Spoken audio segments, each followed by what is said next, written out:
Sunday Funday. Liberal Islamophobia. You didn't do Paul Mescal's SNL for the Irish representation? I love Paul Mescal. He's hot and cool. But Israel is really crazy. SNL. Oh, we got the SNL playlist. SNL Sunday, baby. Sunday Funday. SNL Reacts. Liberal Islamophobia. Kurzgesagt. I don't know. Under fire over Israel vid. More deep dives. New Jersey drones investigation. How do you feel about Trisha being on last week? Guys, I know this is going to come across as like very strange to you, but I don't know anything about Trisha Paytas. This is going to come across as very strange to many of you because you've all been like super locked in, super tuned in, super aware of like all things Ethan Klein related. Like I know that there was a podcast called Frenemies before I did Leftovers with Ethan. I know that. And I know that Trisha Paytas was the co-host. And I know that it was like insanely popular. And the only thing I know is that basically that podcast did not continue any longer. And there was a lot of drama or something. And that's it. Like, that's all I know pretty much. Like, I don't know anything about Trisha Paytas other than the fact that she has a podcast. She's married to Gila's brother.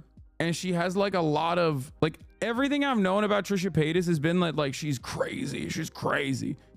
Like she's problematic. She's crazy. But like, I don't know if that's the case or if that's just like what she used to be like and she's just more normal now.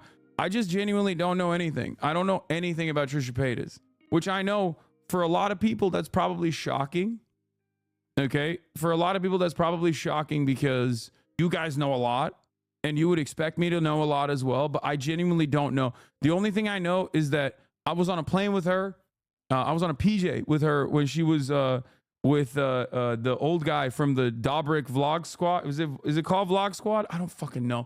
But yeah, the Dobrik PJ, when they chartered a private jet from Coachella in like 2016 or something to go to an award show, and then the award show literally hit me up and was like, yo, do you want to get on this PJ? We're flying with the Dobriks because you're hosting one of the awards. And I was like, oh, sure. Why the fuck would I say no to that? So I got on there and she was there and I couldn't understand it because there was a dude there that was just like 40, Jason Nash. And I just like didn't understand the vibe at all. There was like a bunch of people that were like my age at the time, younger than me. And then just like one random guy, Jason Nash, and then Trisha Paytas. And I was like, what the hell is this group? Like, how did this grouping get together? You know what I mean? And now that I think about it, I'm sure if you guys were like watching back then, you were like, oh, you don't understand. That's the perfect fucking vibes or whatever. But now when you look at it with today's eyes, you probably agree with me that that's a very strange grouping of people that were on a plane together. And I'm over there fucking shroomed out of my mind thinking like, am I hallucinating this 40-year-old man? You know what I mean? Like I get on this fucking PJ. I am off. I'm on a different planet. Okay. I've had a lot of legal shiitake mushrooms. Okay. I'm at Coachella. I literally only have my wallet. That's it. I didn't bring nothing with me. I was like, oh shit. Like I don't have anything. I leave one of these events that are happening and go straight to the fucking PJ place, like the PJ, the private airport where the PJ is. And I'm zooted off this fucking shiitake mushroom. Okay.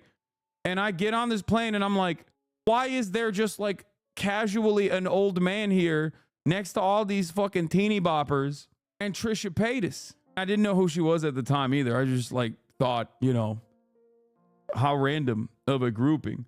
So saying you're zooted off the shiitake is like seeing you're baked off of the Delta 8.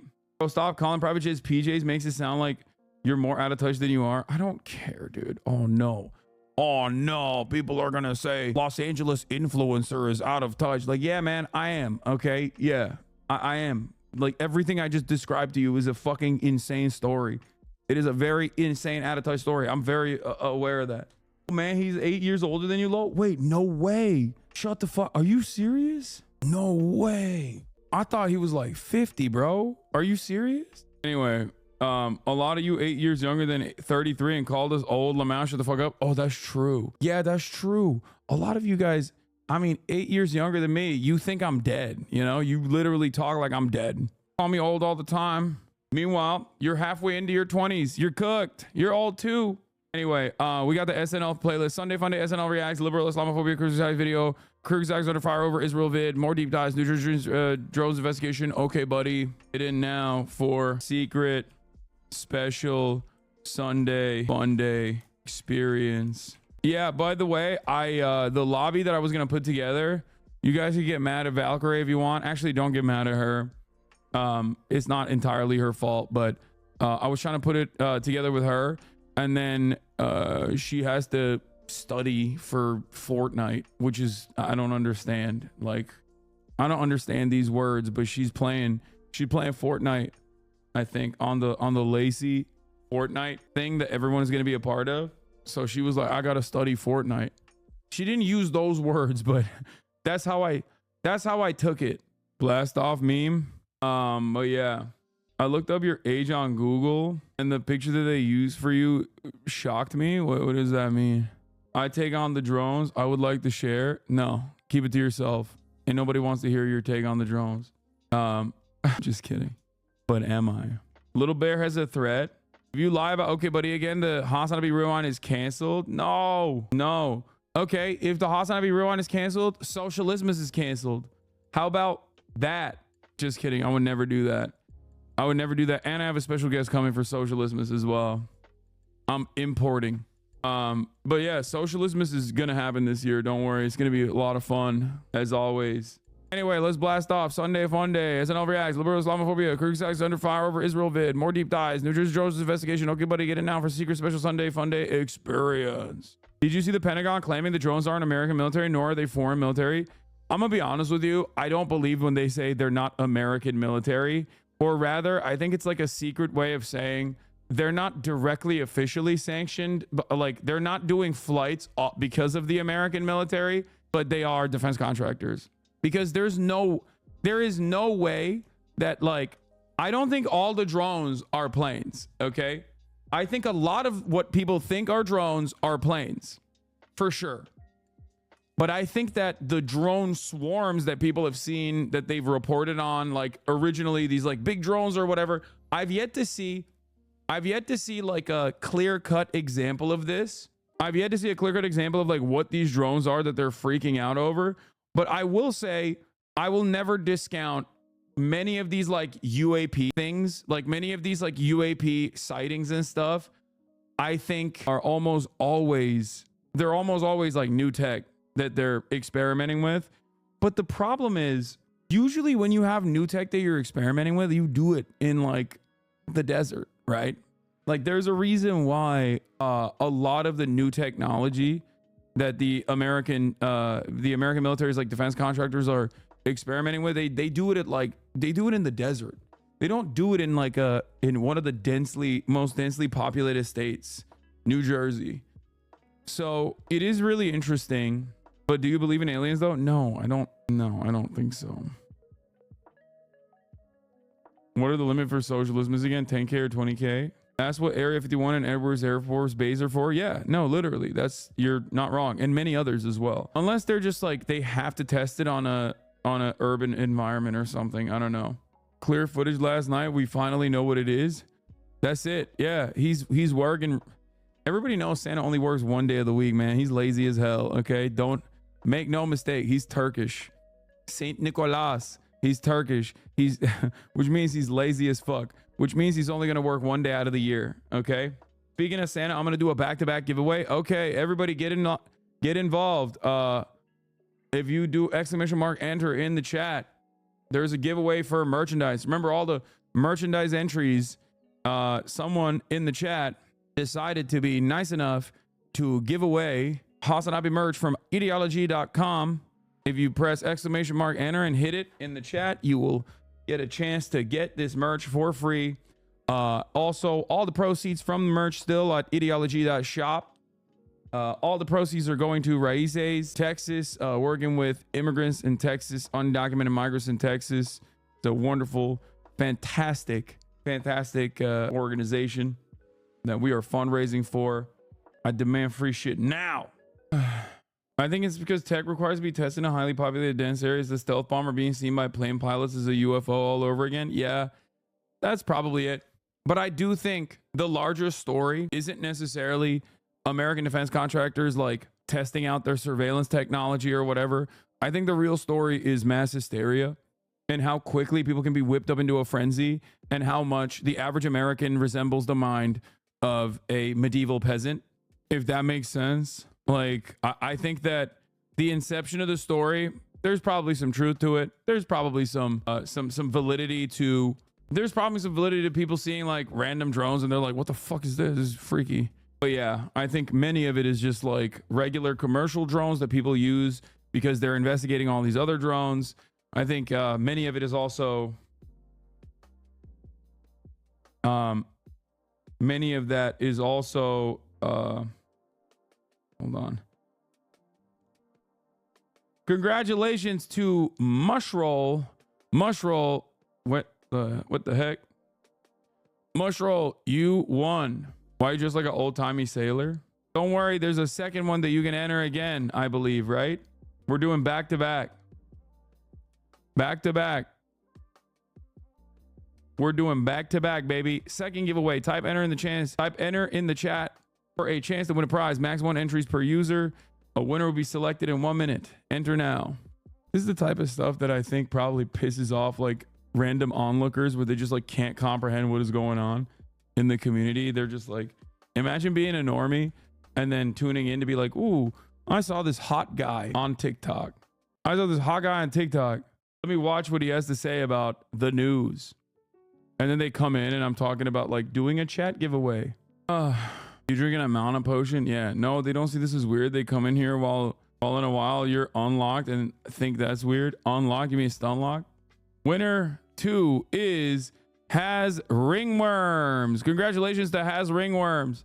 Hopefully your ringworms are going to appreciate the new merchandise that you got for free. That's right. All right, no more. Don't type enter anymore. Has Ringworms won. W Ringworms. But yeah. Let's talk about this drama. Apparently, the Black Myth Wukong. Oh, first I got to do this. This is incredible. Incredible. Y'all are out of control. Okay. My pronouns are USA. That's crazy. That's crazy. You should wear bows more. I don't think I've ever worn a bow in my life. Also, this one, Hasonic, make the rich pay. America deserve ... Okay. Hyper-violent Americans intrinsically understand we are due for blowback because that's the only way they want to deal with foreign conflict themselves, through hyper-violence. Okay, facts. You cooked. But yeah, from what I understand, wait, I saw Alana Pierce was talking about this. Apparently the guy cried. Like one of the developers of Black Myth Wukong cried. Baba. I called my dad on accident by his first name and it felt really weird. I was going to say his full name, but then I was like, maybe I shouldn't say his full name. So I just stopped at his first name and I was like, that's a weird thing to say. All right. Anyway, don't disrespect your, it was very disrespectful. It was very disrespectful. Yeah, it felt weird coming out of my mouth. All right. I know you were talking about Korea yesterday and since it's Sunday Funday, here's a short 20-minute documentary on food in South Korea if you're interested. No. Yeah, I call my dad. All right, where were we? All right, we blasted off already. Let's get started. So I want to first talk about this Black Myth Wukong thing. Apparently, Black Myth Wukong developer Game Science CEO says he wrote the acceptance speech for Game of the Year 2 years ago, question selection criteria for the Game Awards in a rant. Now, I will say this much. It's never good to be a sore loser, and it's never good to openly admit that you're a sore loser. So this is not exactly the best possible way to go about this. Having said that, I do think that Black Myth Wukong deserved Game of the Year. What is this? Emmy gave you a quick shout out. And Happy New Year. My highlight of 2024 was all the cosplay streams I did and having lots of cool guests on my stream like Pokey, Hassan, and Norafon, and a bunch of other cool people. And in 2025, so most of my friends have already been canceled, which means that there's not many more left. So I'm happy for them for that. That's crazy. Respect your opinions, but Astrobot is an incredible game. I've been thinking about potentially playing it, honestly. But yeah, I heard Alana Pierce was talking about how like one of the developers was crying. And I kind of get that. I kind of understand where that comes from. Like, I understand why if you're a developer, if you are a developer and you put your life's work, you put all this effort into this game and you really thought you were going to get it, and then Astrobot wins, like, I understand why you'd be kind of shocked, kind of sad. I don't know. Where is the video? Where's Alana Pierce's video? I can't find it. But having said that, I do think it's appropriate for me to play Astrobot first before I make this assertion, because I did play Black Myth Wukong, and I heard a lot about how great Balatro and Metaphor was as well. I did hear a little bit about Astrobot as well, but this year, it was my first time being in the front row. I was like, wow, thanks, Jeff. Great seats. But being in the front row means that you can see all of the actually important Wukong people. was third or fourth most deserving. Look at critic reviews of Wukong. It's just an objectively boring game outside of boss fights. It's a boss rush, and it's a boss run, and it's a great one. So you're wrong. It had like 98 bosses, chatter. What are you talking about? That is literally what the game is about. And it's a fantastic version of that. Next to me was the whole Sony team. Frankly, that's probably why they put me there, was because when they gave me the seat, I was with Sony. So I was with the Sony publishing team. Behind me was Joseph Faris. Just behind him was Sam Lake, both of whom I know and am very fond of. They're both really great dudes. But I could see all of the nominees and awards winners, and the Black Myth Wukong team, I don't know which person on the team, was crying when Astrobot got Game of the Year. Because you could see him just looking down the line, which is... Okay, to be fair, like, yeah, I mean, Yana is a developer as well. She's worked for Sony. I think she recently left. Like, she knows what it's like when you lose, I mean, it makes sense. I think a lot of people were like negatively polarized against Black Myth Wukong, especially in people's reception in the Western gaming developer sphere and in the Western gaming journalism sphere as well, partially because of like I guess it's not because of China. There is some of that for sure, but like, come on, dude. Genshin Impact and all the HoloLive stuff. Like, there's so much gotcha games that China dominates the Western market with. I think part of it was because the developers were like misogynistic or something. I remember reading something about that, and I didn't personally care about that all that much because, it's just, I feel like maybe I'm Hoyoverse, not HoloLive. Sorry. Did I say HoloLive? My bad. I meant Hoyoverse. Think it's not even boys will be boys. It's not because I myself am misogynistic. It's because I think, like, yeah, in a massive company when there is a bunch of developers, there are going to be a shit ton of people with like weird ass opinions. And as long as the product itself is not like regurgitating this kind of, the product itself is not like very hyper invested in making an argument that like women ain't shit, I don't give a fuck. You know what I mean? I don't care if it's the head dev. Dude, I play games that Todd Howard makes. Do you understand? Todd Howard is Satan incarnate. For me, it's like, I don't care. If the game is good, I'll play it. And sometimes the game is bad and I still play it. Okay? Do you understand? Todd Howard is literally Satan and I play his fucking games. So yeah, like I said, as long as it's not like seeping into the game and it's like it's a massive and dare I say very consequential aspect of the work itself, then I personally don't care. And people say Hogwarts Legacy, not realizing that like I literally had a very similar approach to Hogwarts Legacy as well, and people yelled at me and called me fucking transphobic for it. On the one hand, people called me transphobic for Hogwarts Legacy. On the other hand, people were saying that I was caving to my trans audience. I was audience captured by big trans on the Ben Shapiro side. And I was just like, I don't give a shit. I think that I have a much more reasonable approach. What the fuck? You torture me for 7 years? I'll just make a new account. Murderer 1710. Johnny didn't die, or did he? Okay, well, I'm going to ban you. You need to get help. You need to get back on the meds, chatter. No idea what the fuck you're talking about. Medication time. Remember, when the holiday season is around, we will have more sightings like this. But yeah, for all the viewers in here, for all the chatters in here, this is a reminder that you should also take your medication if you've forgotten to take it today. I think it's due to a few things. I think Astrobot was the last game that the studio released. It's also much more accessible. Wukong was good, but it was difficult. Probably, I don't think Wukong was that difficult. I think, if anything, Wukong was not difficult, which I think factored into its accessibility. I don't think Wukong was difficult at all, especially in comparison to fucking Elden Ring. I think the craziest part about Astrobot was that it was a PS5 exclusive. Millions on your Wukong Ls. There were very little of them, so it's shocking that you made any money off of that. I hope you're having an amazing Sunday. Both were a PlayStation exclusive. Wukong was not a PlayStation exclusive. Wukong was just not on Xbox, but it was not a PlayStation exclusive. Wukong was on PC. I played it on PC, chatters. What are you talking about? Anyway. First time I've ever seen anything like that, because generally everyone is like, Game Awards doesn't matter that much. But yeah, the Wukong team. Well, I mean, that makes me even more sad for them. It means like, I feel like it means it mattered even more to them. You know what I mean? And I get it. Dude. This is a company that only made mobile games. This is their first foray into doing like a full-blown game. And not only is it a full-blown game, but it's one that like sold 20 million copies. It's like massive. It's almost Elden Ring size. Think about it. Elden Ring sold 28 million copies. Before Elden Ring, the entirety of the From Software library had sold like around 25 million or 27 million copies. So Elden Ring in and of itself basically doubled the From Software fan base, right?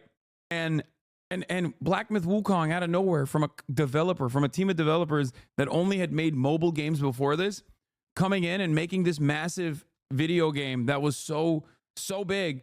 Like they take it very seriously. I think I suspect that they're very excited at the prospect of like recognition. They're very excited they're very excited about representing China on the main stage in amongst Western developers. Like that's, I get it. I understand why they'd be like very emotional in that moment. They do take it seriously. They take the video game awards seriously.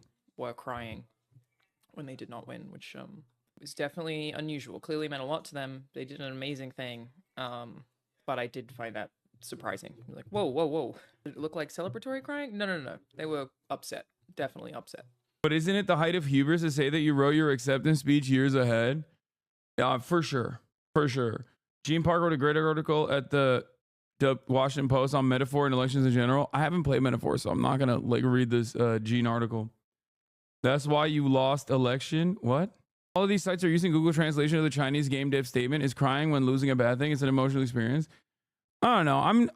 I understand. Black Myth Wukong Studio CEO wrote the Game of the Year acceptance speech 2 years ago. Question selection criteria for the Game Awards. Feng Ji emphasized the significance of their 4 nominations. It seems Game Science CEO isn't happy with their game. Black Myth Wukong didn't win the highly coveted Game of the Year award this year at the Game Awards. Black Myth Wukong was beaten by Team Asobi's Astrobot, which snagged the most prestigious award. Apparently that wasn't enough. The game CEO and the producer, Feng Ji, went on a tirade on Chinese social media platform Weibo, where he questioned the award-winning body's decision process. Yeah, nobody likes a sore loser, honestly. I think you just got to get back into the lab and make a banger DLC, bro. Work on that. You know what I mean? That's all I'm going to say. When you do sore loser shit like this, you're cutting away at your soft power. Okay. And as someone who has, dear leader Xi Jinping's best interest in mind. Okay. I'm going to be honest. Not a good look, sir. Please go back into the kitchen, start whipping it up. Start making a fucking DLC that's so expansive, so amazing that it puts, Elden Ring to shame. It's not going to happen, but Game Awards this year coincided with a major update for Black Myth Wukong. For me personally, this project spans 7 years and officially come to an end.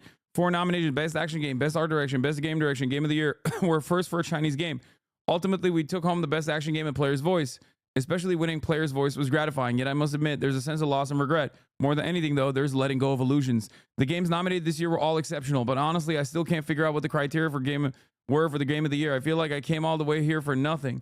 Yeah, that's like you're being a little bit of a sore loser, I completely understand these feelings and share the frustration. Because behind these emotions lies not pain or malice, but dignity and confidence. Hasanabi from Metacritic, Astrobot 94, Metaphor 94, Balatro 90, Wukong 81. Yeah, I don't care, man. What do you mean? Yeah, it's not good. It's not good to complain like this. Big homie's first game gets this much critical acclaim. I say it's good. I say you killed it. That's all I'm saying. Wukong won Player's Choice. Yeah. Yeah, I did know Balatro was made by one person. It is pretty crazy. Dap said it best is a kids game versus Wukong. It's got kind of a it's kind of a jam though. I am Astrobot. That's a bit of a jammer. Like I will admit, it kind of goes hard. I mean, yeah, it's a baby song, but who cares? Sometimes you wanna fucking let loose a little bit. You know what I mean? Put your jammies on, play a little bit of Astrobot. I wanted Balatro to win. Astrobot is probably so much bigger in the general non-gaming line. I'm pretty sure the Balatro dev was in Little Bear's chat one day and gave her a free copy or something. Wait, really? Does that mean that Balatro dev is so fucking nice he made sure I got a free game key because he saw me playing the demo? Wait, does that mean the Balatro dev might know who I am, Little Bear? That's kind of chill. That's crazy that he's a little bear fan, little bear head. He's in Northern Lion's chat all the time. That makes sense though. Northern Lion has put Balatro on his back, dude. Does he have what's his account? Is this the account? He's never chatted in here. No, he don't know me. He don't know me, little bro. He said probably. Nah, he don't know me. He hates me actually. I bet. Okay, so you know Lil Bear. Lil Bear knows Balatro guy. Balatro guy knows Kojima. You basically in. He was a Northern Lion viewer before he made Balatro, I think. Guys, I don't need a free copy to play. Like, the $15 price point is not what is stopping me from playing Balatro, okay? Y'all are so funny. They're like, dude, Haas wanted to give you a free copy. You didn't take it. It's like, yeah, like, that's not, you think that was what was stopping me from playing the game? Like, no. Okay. Do not download it. It's too addicting. Carl hates immigrants so much he won't even brown his steak. Sargon of Akkad is back, getting bullied by everybody online for the obvious reasons. This is not because he's right-wing, I think. Like, a lot of people will mistake this and go, oh, it's because he's like a right-wing guy. No, it's just because he's British, dude. I think this is just, to me, this is what all British food looks like. Yeah. I don't know why these guys are so invested in getting the immigrants out, honestly, because this is what the food looks like. This is a guy telling you that, like, the guy telling you that immigrants are a problem. Immigrants are the worst. You know, immigrants are this and that. That's the guy who's whipping up the worst sloppy boiled steak you've ever seen. Just the wettest steak of all time. No wonder the British are insufferable. They've never had good food. Yeah. I mean, it's not just that they don't have good food. That's one aspect of it. But also on top of that, think about the weather, dude. I get it. Like, if I lived in England, the weather was shit and the social safety nets were crumbling, and this is the food I was presented with, and this is what I knew as the norm, I'd probably fucking be a reactionary asshole too. You know what I mean? This makes me appreciate leftists in England way more, because you overcame great odds. Okay? Like, you had every opportunity to be like a transphobic, anti-immigrant asshole, and you overcame great odds by not succumbing to the whims of the average, you know, the average English experience, the succumbing to the whims of seeing just wet, sloppy steaks all day. It's a boiled steak, lad. It's nice. What do you fucking mean? The point of Angloid food is the texture. Ugh. This is what a Victorian beggar ate after being given 3 gold in one day instead of 1. This was his delicacy. The Anglo brain still has the remnants of it in their DNA. Also, the rich people in England back then just ate French food, and lower classes didn't have time to cook, so that's why their food is like that. Okay, but we're in 2024, you know what I mean? Huh. So we're unifying across party lines. Nice. Oh, look, drones. I mean, honestly, look how much change this has created immediately. Drones, there are drones everywhere, look. So Trump's talking about abolishing the FDIC, the Consumer Financial Protection Bureau, National Labor Relations Board, like... Look at the fucking drone! Really? Aliens? Again? We don't know where they're coming from, but drones! Sure seems like we could be doing a lot more if we were a unified working class, huh? The drones! Pay attention to the drones! America. Oh, God. On accident. Look at that. The last thing on Wukong is poor form, but I sympathize when you have the responsibility of the name of your whole nation on your back. Yeah. 2 people arrested for drone operation near Logan Airport. Yeah.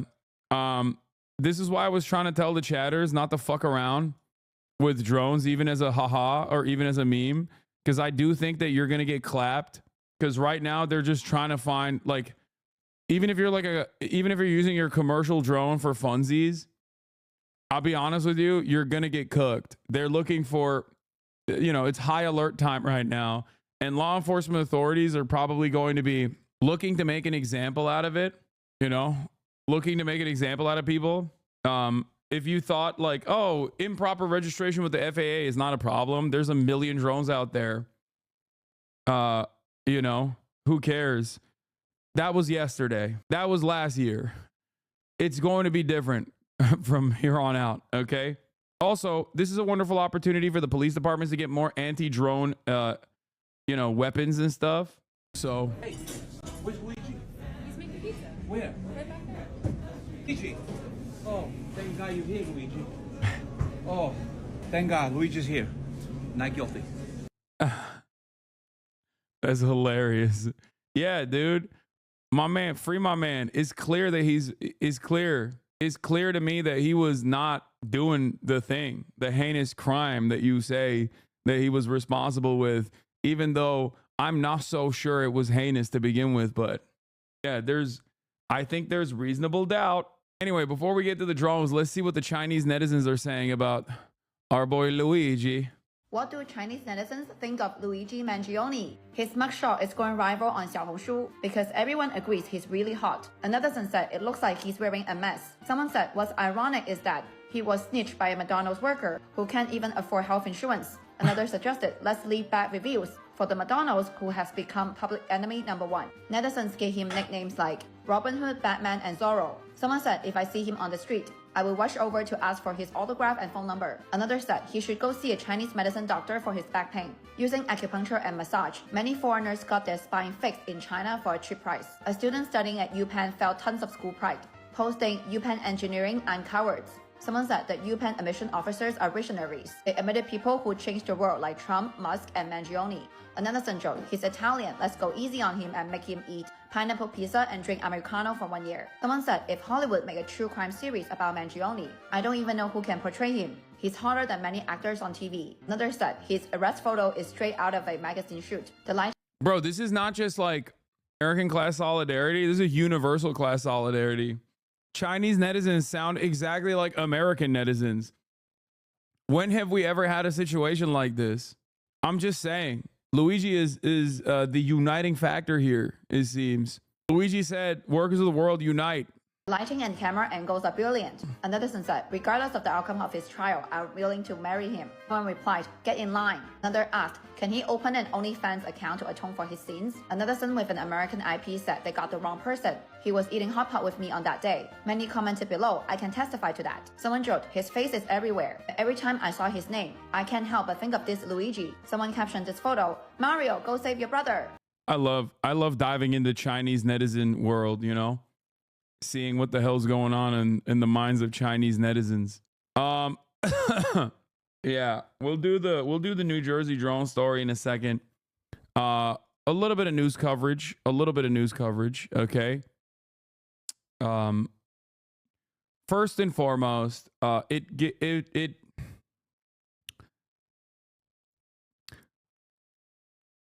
Black Myth Wukong isn't the only developer, content creator, art enjoyer that lost this past week. I also lost my own personal battle, I must admit. First, it was the Streamer Awards, put together by my podcast co-host and personal best friend, Cutie Cinderella. I lost Just Chatting, Streamer of the Year, to Kai Cenat. And that's all right. I was sad.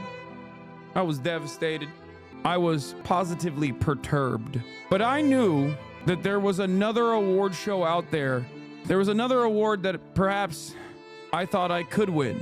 That award was by StopAntisemitism.org. And you know it's a valid institution and not run by like one schizophrenic Long Island lady, because it has .org in the end of it. It's an organization.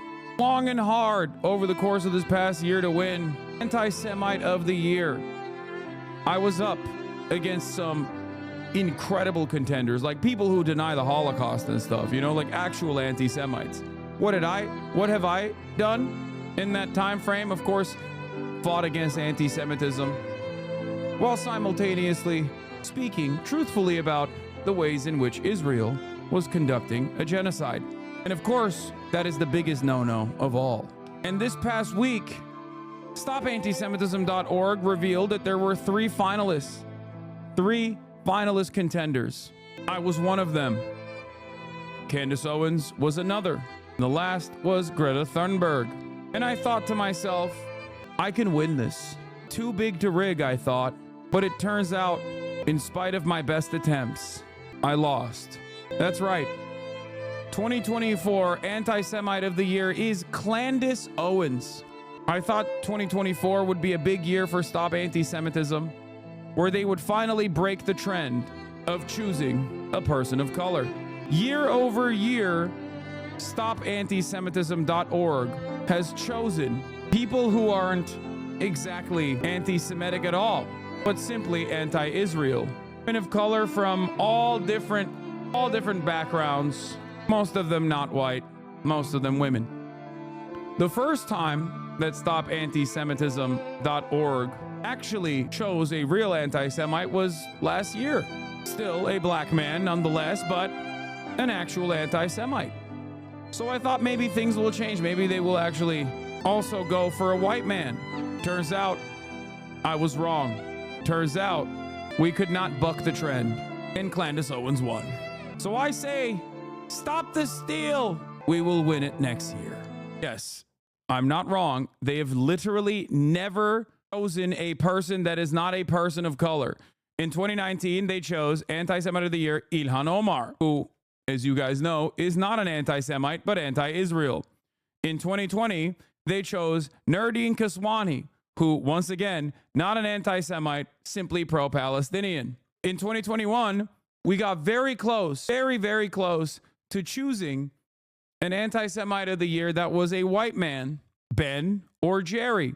But instead, StopAntisemitism.org put the crosshairs not on these two white Jewish men who were responsible for their boycott on the West Bank, the occupation, and instead chose a brown woman that is on the board of Ben and Jerry's. That's right. They literally were like, we can't use Ben and Jerry because they're both Jewish and it would probably look bad. So let's just go with the brown woman on the chair of the board of directors of Ben and Jerry. Also not an anti-Semite, simply anti-Israel. And in 2022, that was the first year where they chose an anti-Semitic man, Kanye West. Still a black man, still a person of color. So they stayed true to that vision. But 2022 was a big year for them because it was the first year where they actually chose someone who was saying a whole bunch of anti-Semitic shit. Make no mistake, Kanye West, mentally ill, but also definitely anti-Semitic. But things did not change, and they went back to their old vision. In 2023, they chose friend of the show, Rashida Tlaib, as Anti-Semite of the Year. Rashida Tlaib is not an anti-Semite. She actively fights back against anti-Semitism, but she also happens to be a Palestinian woman who also happens to be, understandably, anti-Israel. So when I got up to the top three, destroying the likes of Bassem Youssef, Dan Bilzerian, Jake Shields, and many others, I saw my name up there with Greta Thunberg and Candace Owens. I thought to myself, I have a real shot at winning this goddamn thing. Okay? But unfortunately, Candace Owens did win. So this is the second year where they have accidentally arrived at someone who is actually anti-Semitic. But make no mistake, we will win this one of these days. If Hitler just... Wait, they said the political commentator unmasked their dormant anti-Semitic beliefs in 2024, leading to an easy victory. Unmasked her dormant anti-Semitic beliefs. She got hired by the Daily Wire after she said Hitler just wanted to make Germany great. It was never dormant. Everybody knew what was up. Everybody knew that she was an out and about anti-Semite. She actually played a role in the radicalization of this man right here in 2022. It was never dormant. The only thing she did on top of her anti-Semitism that was rampant, okay, was that she actively was anti-Israel. That was the no-no, okay? It wasn't just she was anti-Semitic. Nobody had an issue with how anti-Semitic she was. The Daily Wire certainly did not have an issue with how anti-Semitic she was. If Hitler just wanted to make Germany great and have things run well, okay, fine. Yeah, Owens started raising eyebrows in 2019 when she seemingly defended Hitler's actions in Germany, citing nationalism. Raising eyebrows, that's the maximum amount of anti-Semitism you can do.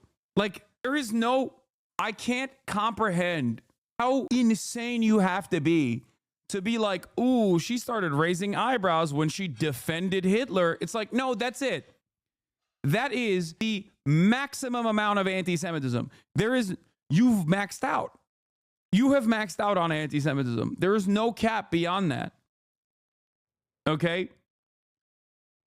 Hitler is the historically the number one anti-Semite. Okay? That's it.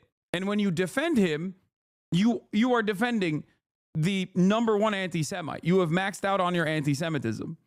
It's not an eyebrow-raising moment unless you are waiting for the more nefarious, secret suspicion that she might be, trigger warning, chat, I'm sorry I'm about to say this, she might be anti-Israel, which is truly terrifying. How does she not raise the eyebrows of Ben Shabibo? You want to know why? Because Ben Shapiro doesn't give a fuck about anti-Semitism. As long as someone is pro-Israel, Ben Shapiro does not care. And that is not a suspicion of mine. I'm not speculating. He has literally tweeted it out before when defending Ann Coulter. Ann Coulter had said some, heinous shit about Jews, okay? Famously. And Ben Shapiro tweeted out the words, I don't care about Ann Coulter's anti-Semitism because she's pro-Israel. This is a tweet that's still out there, by the way. This is not like hidden. Ann Coulter's tweets regarding Jews, awful, nonsensical. Ann Coulter is also super pro-Israel and always has been. So I won't lose sleep. Make no mistake. Ben Shapiro has never given a single fuck about anti-Semitism unless he can use it as a weapon to wield against those who criticize the state of Israel. Okay? There it is. Tweet's still up. Problem is that he had dreams outside of Germany. They experimented on twins. I mean, some of the stories, by the way, sound completely absurd. I mean, the idea that they just cut a human up and then sewed them back together, that just sounds like bizarre propaganda. A fierce defender of Kanye West, Owens dismissed the notion that West's 2022 tweets threatening the Jewish community were anti-Semitic. Dude, she is literally responsible. Kanye West is a whole ass adult, and he's cultivated a group of sycophants around him and whatnot. And he definitely was mentally at his weakest point when someone like Candace Owens came in. But she is the most responsible figure for his radicalization. That's not even I've been in this game for a very long time. Okay. I know how all of this happened because I was there. I was covering it actively. You are an honest person. You did not think this tweet was anti-Semitic. You did not think that he wrote this tweet because he hates or wants to genocide Jewish people. It's you cannot even say. Come on, man. He says he's going DEFCON 3 on Jewish people. That's a crazy thing to say. What? Again, it's almost as maximum anti-Semitism as defending Adolf Hitler, which is something both Candace Owens and Kanye West has done. Ridiculous. Fucking ridiculous.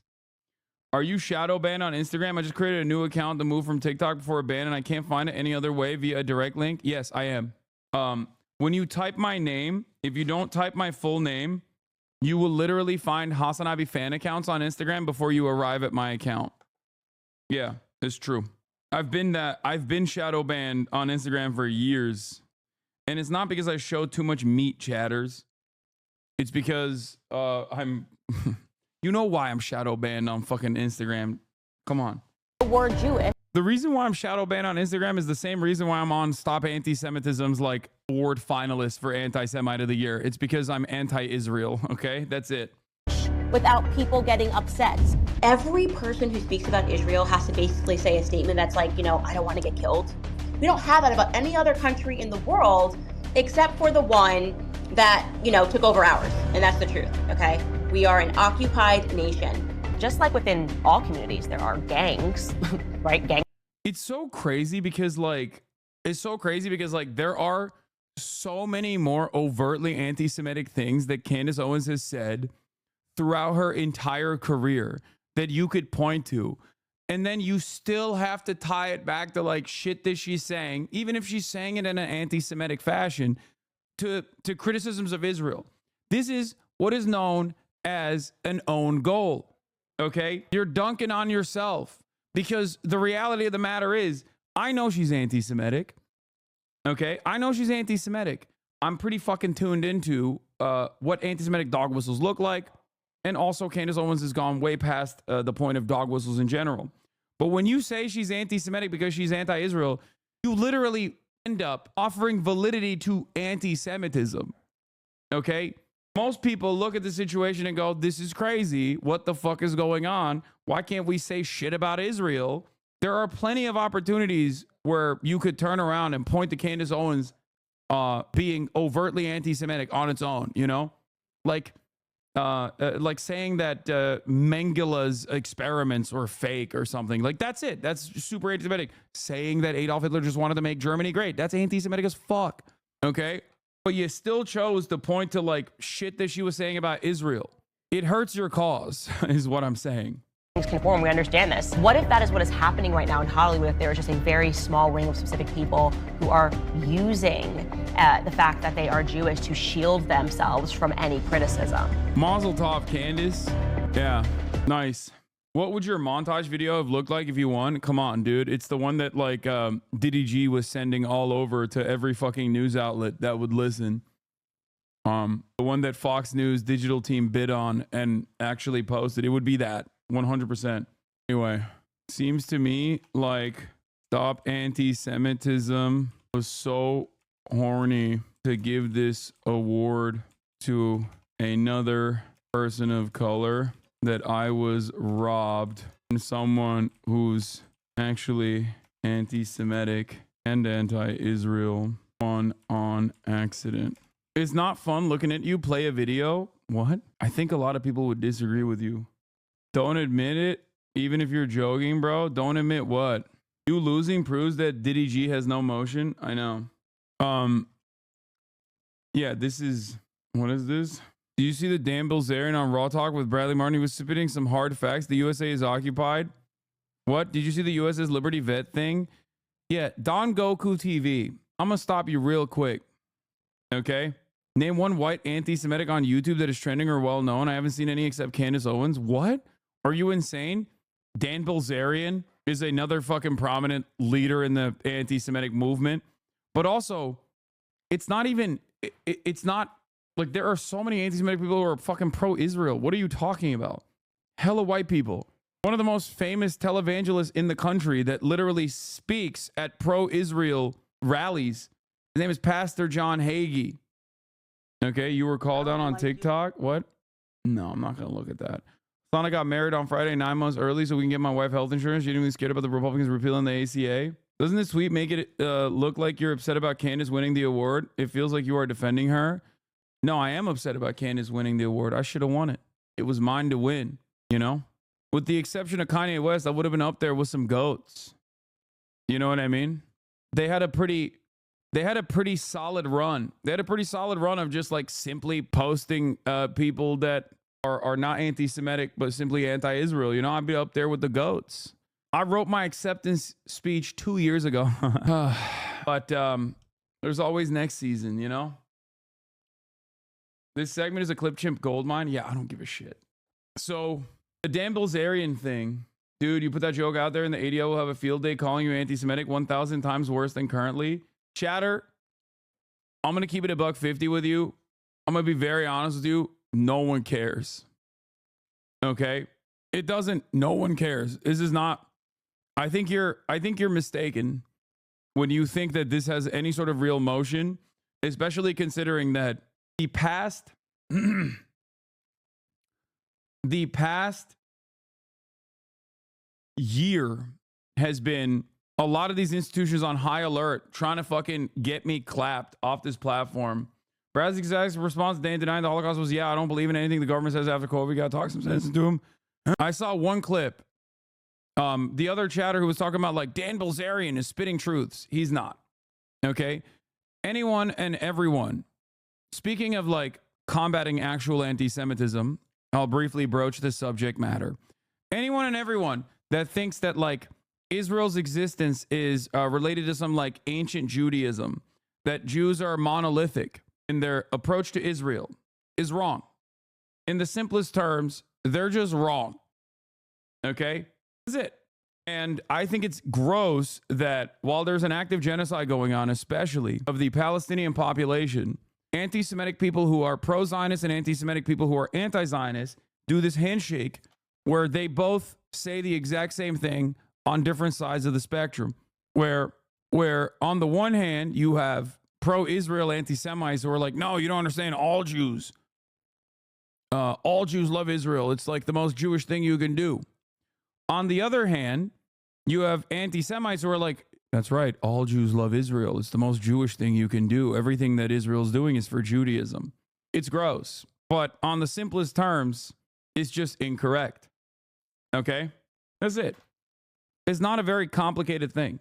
The problem is with the likes of Dan Bilzerian getting more play, especially like, you know, going on Bradley Martin and whatnot, okay, and preaching.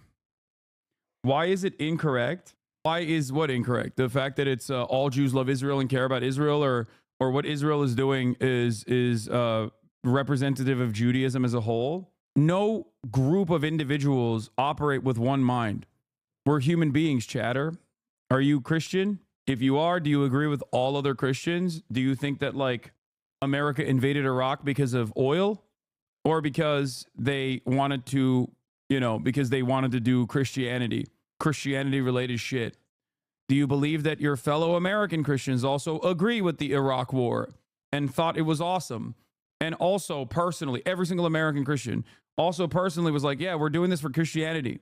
The reason why I'm asking you this is because a lot of people can understand their own background as unique. Sometimes they can't understand those that come from a different background. They can't comprehend that there is no monolithic understanding. Okay? Israel's existence is based on religion? No, it's not. Religion is simply a tool.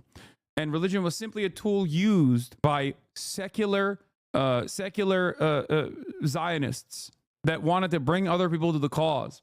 If anything, the religious existence was more so for the Christians than the Jews themselves. This is precisely the reason why there are plenty of Jews, Orthodox Jews, like the Neturei Karta, that actually look to the Torah and say there is no theological justification for Israel's existence yet. Okay? Israel's existence is not on the virtue of any sort of religious predisposition. Theodore Herzl, the godfather of Israel, is an atheist himself. It's for colonial conquest. That's it. It's land grabs. It's domination. It's control. Virtually every single country in the region, virtually every single country in that region, Syria, Jordan, Lebanon, Palestine, in the aftermath of the fall of the Ottoman Empire, all of that land that was controlled by the Ottoman Empire was partitioned deliberately by Western superpowers, whether it be the French colonialists or the English colonialists, that wanted to partition and create these nation states with one goal in mind: domination. They ensured that they cut across different borders and boundaries so that there were plenty of ethnic strife that existed, and they put their guys in positions of power. And in Palestine, they use that as a dumping ground for their settler colonial operation. That's it. And those issues still remain to this day. Okay? For Syria, it was the Alawites. For Jordan, it was directly a British monarch, a British-backed monarch that controls Jordan. It is not an accident that many of these countries were controlled by oftentimes Western-backed ethnic minorities. Some of them still do. Okay? That's it. The goal was to have permanent destabilization, which makes it easier to control. Okay? Permanent destabilization, which makes these countries easier to control. And also, that way, you can pick apart their natural resources with ease. As long as there is consistent ethnic and religious strife, then imperialism can continue. Then colonialism can continue. Okay? That's it. But yeah, where's that, the one Dan Bilzerian snippet that went viral on Twitter? I just want to look at that one specifically because he brings up the Holocaust and starts questioning the Holocaust numbers or whatever. And that's like, that's it. That's the maximalist position. You're like, I think he starts off talking about like, you know, the reason why Dan Bilzerian is nefarious is because like, one, he already has a lot of like right-wing fans in general from being Dan fucking Bilzerian, you know, kind of an asshole, but like this rich guy, right? Poker hero, whatever. And he's already a dickhead. But then recently he popped off because every now and again he would make these statements about Israel and Palestine, right? And the statements, if they were, if his statements were kept to like a 30-second snippet, sometimes it made sense because you can be an anti-Semite and still be capable of making a valid critique about Israel's actions. But the next 30 seconds usually was the most important part because he would immediately talk about why he believed Israel was doing this, and he would turn it back to Judaism and not only the Torah but the Talmud. This is a ancient Talmudic understanding of what how the Jews are. Okay? It is akin to saying every Christian is like the Westboro Baptist Church. It is akin to saying every Muslim is ISIS. When you point to, and sometimes Nazis love doing this, when you point to like random fucking Kahanis or whatever and be like, this is what every Jew thinks. This is how every Jew operates. It's just pure anti-Semitism. Okay? Why are they so protected? And it's like, okay, you know, the Holocaust, that's what everybody points to. That's why they're so protected. And then you start looking at the numbers of the Holocaust, and it's bullshit. Like it's bullshit. And they revise the figures. It's not like some crazy conspiracy. This is one of the craziest things that people do because it's like the most studied atrocity. Like straight up. Like it's not a secret, man. I mean, you're relying on people's lack of knowledge and inherent distrust of institutions to make this fucking argument, to say that like this insanely well documented atrocity at this point in 2024 is actually real suspicious, real sneaky. I don't really understand what's going on. It's like there's plenty you don't fucking understand. Okay? Conspiracy. They said 4 million people died in Auschwitz, and then they literally revised it and said it was more like 1.1 to 1.5 million. Well, it's like, how can you be that far off? It's like less than half of what you said. It's a quarter of what you said, or, you know, or like a third. I think he's just talking about Auschwitz, but no, I think the final number is 6 million Jews specifically. It's much larger than that overall. But if you're talking about how many Jews were slaughtered in the Holocaust, it's 6 million, not 4. And what's really, what's really interesting about this is that Dan Bilzerian is saying this, and he's a pretty prominent Armenian man. So as a prominent Armenian American, I think he probably knows very well when people deny genocides. You know, that's what makes it crazy to me, is that what he's doing right now for the Holocaust is exactly what you learn in school in Turkey about the Armenian genocide, that it's like not real. What you said, and then you start looking at like just the math on this stuff. Like the math doesn't math. Like you cannot cremate that many bodies. You'd be cremating those bodies for hundreds of years. Not to mention like gas chambers are not like an effective, efficient way to kill people. And these are the Germans. These are the guys He didn't deny it. What do you mean? Yes, dude. It's called Holocaust revisionism. It's a subtle denial. It's a way to brush the subject matter with plausible deniability. Are we really doing this? This is like literally combating anti-Semitism 101. Like, hello? Yeah. It's not even subtle, for the record. I don't think it's subtle, but maybe for people who are just like completely, he said it's over exaggerated. Yes, it's called Holocaust revisionism. There's an entire fucking field of study dedicated to this as well. Yeah. Guys that have the best tanks, the best fighter jets, the best technology of anybody in the world.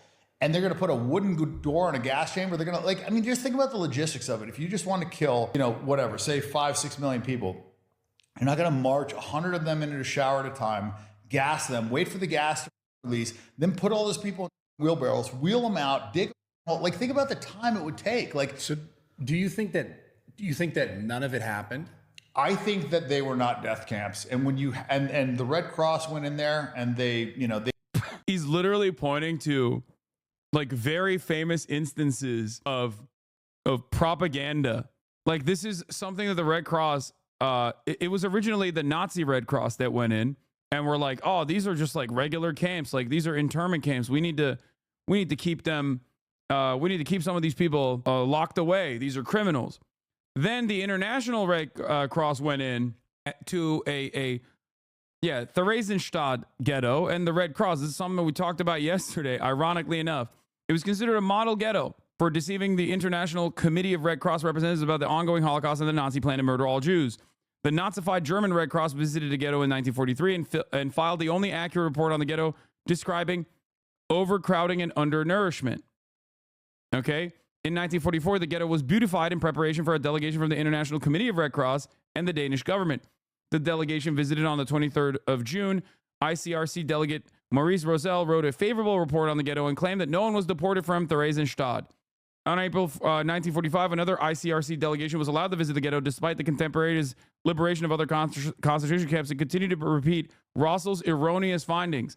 The SS turned over the ghetto to the ICRC on the 2nd of May, several days before the end of the war. Not only did these guys actually actively fucking document the overwhelming majority of the people that they slaughtered. Why the fuck should they have even documented it? They don't give a shit. They're just mass killing. Do you understand? It's the same as looking at it's no different than looking at the accurate assessment from the Palestinian Health Ministry of all of the people that have been meticulously logged as killed by Israeli rockets or Israeli gunfire specifically. That's where that like 40 to 50,000 number comes from. There are hundreds of thousands totaling in deaths that have been caused by the ongoing siege. And yet this is all meticulously calculated. Okay? You have to understand, Israel denies that shit, where they go, nah, they're all terrorists, or those numbers are wrong. They do the same exact atrocity denial and propaganda that many do, like Dan Bilzerian is doing right here against the Holocaust. And you have to remember, they're mass slaughtering all Jews. It is wild that they took this many meticulous data points to begin with. Like, it's already unique that they were already calculating like and had direct names and identification papers for like millions of Jews that they had killed. Okay? They did their assessment. They said 280,000 Jews or 271,000 Jews died in Auschwitz. And it was mostly from typhus and mostly from malnutrition. And you look at the only gas they had in the walls, which that gas stays in the walls forever, was Zygon B. And Zygon B is to kill typhus. That's not like what you use to kill people. And so you start looking at this stuff and you're just like, yeah, obviously Jews died in World War II, but like you're talking about a war where like 80 million people died. And you're also talking about like, the communist. Yeah, Count Bernadette of the Swedish Red Cross felt so much shame at not pushing back against the Nazi propaganda that he went to Palestine during the Nakba at the request of the Jews. However, he refused to spread pro-Israel propaganda and reported honestly on the what he saw. The Stern Gang assassinated him for it. I didn't know that happened. Is this Holocaust denial? Is this what I came into today? Yes, this is straightforward, very aggressive Holocaust denial. And the problem with this kind of shit is that a guy like Bradley Martin, or even many of you, are probably going to not be equipped enough to like debate these points. That's the problem with fucking Nazis. That's the problem with anti-Semites in general. You have to be a historian of the Holocaust, because it's so easy to just lie, and it's so difficult to reconstruct the truth when someone is just straight up lying. This is part of the problem with platforming people who enter the conversation, enter the fray with a bunch of different cultural touch points, like, oh, Dave Bilzerian, he's like this crazy guy, he's a poker guy, whatever, and then all of a sudden, boom, it's like straightforward, unfettered, unrestricted Holocaust denial. Communists, which we sided with, prior to that was the Bolshevik communist, revolution, and they killed like 30 million Christians right, just during that alone. That also is another sussy ass fucking take. They killed 30 million Christians. Whenever I hear about like the Armenian genocide being presented from the perspective of like, oh, it's the Ottoman Turks that killed the Armenians because they're Christian, okay? And then they turn around and say like, oh, they killed the Russians because they're Christian. Yeah, you're like a fucking Christian nationalist type of Nazi, okay? It's a very specific type of Nazi. Like, no, these atrocities were not conducted against Christianity, okay? Ridiculous. And those are the people we side with, like, and that was 84% Jewish. So, the Bolshevik Revolution was 84%. Can I be honest? I'm happy you're speaking on this, but lately it feels very much like you continue to defend your anti-Semitism instead of focusing on the Palestinian genocide, as well as promoting organizing for your followers. I think it's very clear you're not anti-Semitic, and I don't feel like you have to keep defending yourself. Are you fucking stupid? This is like a clip that's going viral about like pure Holocaust denial. It's something that I do care about. You know what I mean? That's insane. And they mass murdered Christians. And nobody talks about that. Why don't they talk about that genocide? They only talk about 6 million Jews, 6 million Jews, 6 million Jews, 6 million Jews. And that 6 million figure was used like 256 times in newspapers, New York Times, all these reputable newspapers before World War II even started. It was 6 million Jews, 6 million Jews. Wait, what? That's not the fuck. If anything, if you want to talk about the fucking incompetence of mainstream press, especially in the West, they said the exact opposite.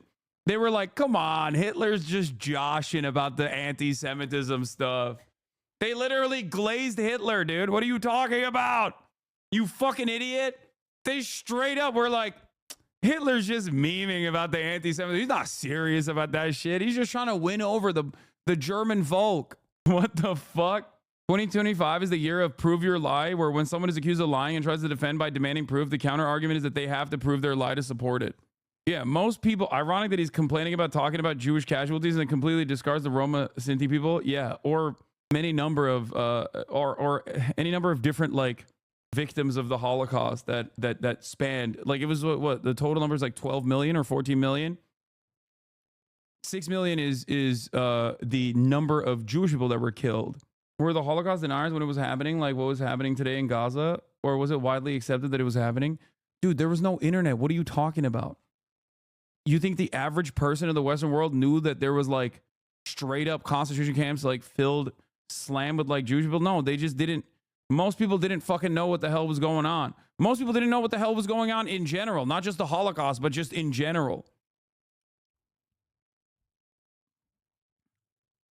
Like, the media was infinitely more centralized and more controlled than it is now. It was only after the liberation of the camps where the Western world knew and not even the full scope of the atrocities, but like started developing a better understanding of some of the atrocities. It took years and years of calculation, years and years of meticulously searching through the data to get a full assessment, a full autopsy of the atrocity that took place. The only difference is you could say that like the average German person knew and just like looked the other way, didn't care about it. I understand that argument, but as far as like random Americans in like Missouri, I don't think they fucking. There's tons of reports from the Red Army about how they were all baffled at the inhumanity, even after them just being invaded by the Germans. Yeah, like there are reports of generals and other people that like reported on the conditions of these camps and like what was going on, and people were like, that's insane, you're exaggerating, we have a war to win, you know, that type of shit. Yeah, a lot of people that even heard about it were like, come on. And I think that is partially because, you know, it's one, the atrocities were so insane, and two, there's not, you don't have like the level of information dissemination that you do now with like the internet. And make no mistake, there are people who know exactly what the fuck is going on in Gaza. You have direct access nowadays to a person that is existing under a genocidal occupation, a person that can escape this genocide. I've had a genocide survivor on the stream, Motaz Azaiza. Not only is a genocide survivor, but he straight up, he filmed it. Like, he filmed it. He was responsible for showing it to the rest of the world. And yet people still don't give a shit. Or those who give a shit can only fight for so long. And it seems like, regardless of the fact that people do give a shit, regardless of the fact that people do care and people do protest against it, our governments don't care. The appetite that our governments historically have had for death and destruction is much higher than the average person. Like, and then you look at the Census Bureau, and there's more Jews 2 years after World War II than there was before. Once again, this right here is also exactly what people who defend Israel say. Yeah. Oh, wow. I can't believe there was more Jewish people in America. Wow. That's crazy that the Nazis were not able to come to the United States of America and steal our Jews. How shocking. How shocking to me that Jewish people kept, you know, having children throughout the process. That's crazy, man. For the record, this is exactly what people fucking say about both the Nakba and when they're engaging in like genocide denial of the Palestinians. They're like, there's more Palestinians now than there ever were before. I guess it's not a genocide. So that's why I always say it's like, it's a handshake between anti-Semites on both sides. You got pro-Israel anti-Semites and you got anti-Israel anti-Semites. They're both fascist. They're just fascist for different groups. One is anti-Jewish fascists. Jews are the outgroup in their ideology, Dan Bilzerian. And for others, they are anti-Arab, anti-Palestinian, anti-Muslim fascists, usually Islamophobic fascists. So Jews are the in-group in that situation, and the outgroup are, Muslims and maybe anyone and everyone that is against the nation state of Israel. So like the numbers don't make any sense. And also, look, I'm Armenian. They killed half my people, and Israel, denies that genocide. But yet, if you even question their genocide, wait. Interesting enough. All manner of the genocide denial that he engaged in, the Turkish government engages in as well. What's really interesting about this also is that, I wonder why Israel would deny the Armenian genocide. Perhaps the reason why they would deny the Armenian genocide is because, one, Turkey is a trade partner, a very valuable, very important trade partner. He's lying. No, Israel for the longest time did not recognize the Armenian genocide. Okay. This is 100%. This is 100% a fact. And I don't think that they're still partial about it.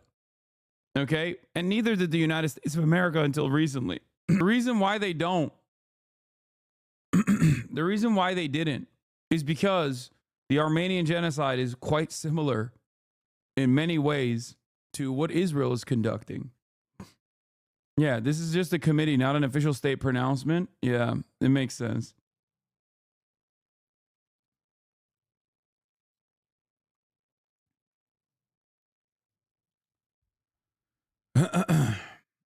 Azerbaijan and Turkey are big partners to Israel. I think there are 2 cities in Israel that recognize it. Anyway, why has Israel not yet recognized the Armenian genocide? Religious affairs. Have Israel's diplomatic, military, and economic concerns trumped its moral imperative?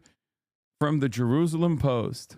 So yeah, interestingly enough, this man has no issue denying the Holocaust.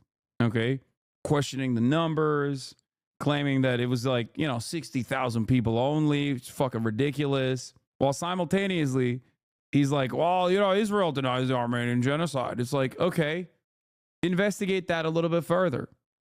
You know, you are descendant of genocide survivors of the Armenian genocide. Investigate that a little bit further, maybe. Examine that. Wonder why. Quote unquote. In Germany, you'll go to jail. There was a woman that just died in jail recently because she was around during World War II. Yeah. Yeah. She was a Holocaust denier and she was alive during the Holocaust. Yeah, she was a fucking Nazi, dude. What do you mean?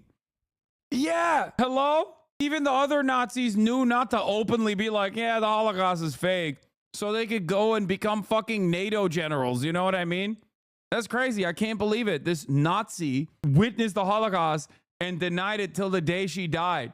She could have just done what the rest of the leadership in Western Germany did, which was, okay, we won't like openly deny the Holocaust and openly deny the genocide. And then we can still run the country and even, you know, become active participants in America's imperialism by joining the ranks of NATO.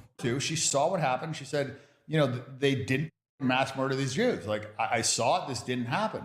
They locked her in jail and they said, you can get out of jail if you just acknowledge that this happened. And she refused to do it. She literally died in jail. This is like a 90-year-old woman or whatever. And, you know, you look at like the people that acknowledged this and they were like, you know, they got confessions from these people via torture. They were like crushing their nuts. They were doing all these torture things. And those are the people that confessed to this crime.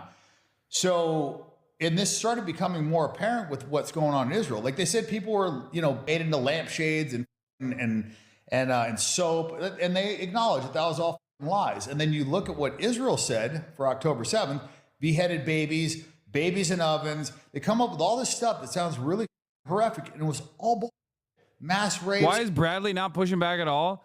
Because the average person has no understanding. Even an educated person is going to have a fucking hard time. That's why it's better to not talk to these motherfuckers at all. Do you not understand? Everybody thinks that they would, if they were to talk to an out and about, straightforward anti-Semite like this, they would pop off. Bradley is hard spec'd into weightlifting. He doesn't know shit about this. Exactly. He has no capacity to fucking deal with this shit, which is why I always say it's like flat earthers, man. Which is, you know, innocuous. It's not as like significant or severe as like straightforward denial of the Holocaust, which is like the maximalist anti-Semitic position. But like flat earthers have their own set of rules. They have their own set of standards. They have their own set of facts. You have to literally vigorously interrogate all of that, figure it out, learn it, know what the counters are to be able to have a normal conversation with a fucking flat earther. Okay? That's it. That's the problem. I'm using I'm using like a silly example so you understand, like even a silly thing, even a silly conspiracy, even if it's a silly ass fucking conspiracy, there is an entire world that they've crafted, an entire world of lies that they've crafted. Okay? So it's very difficult to parse through all of that and just and actively push back against this.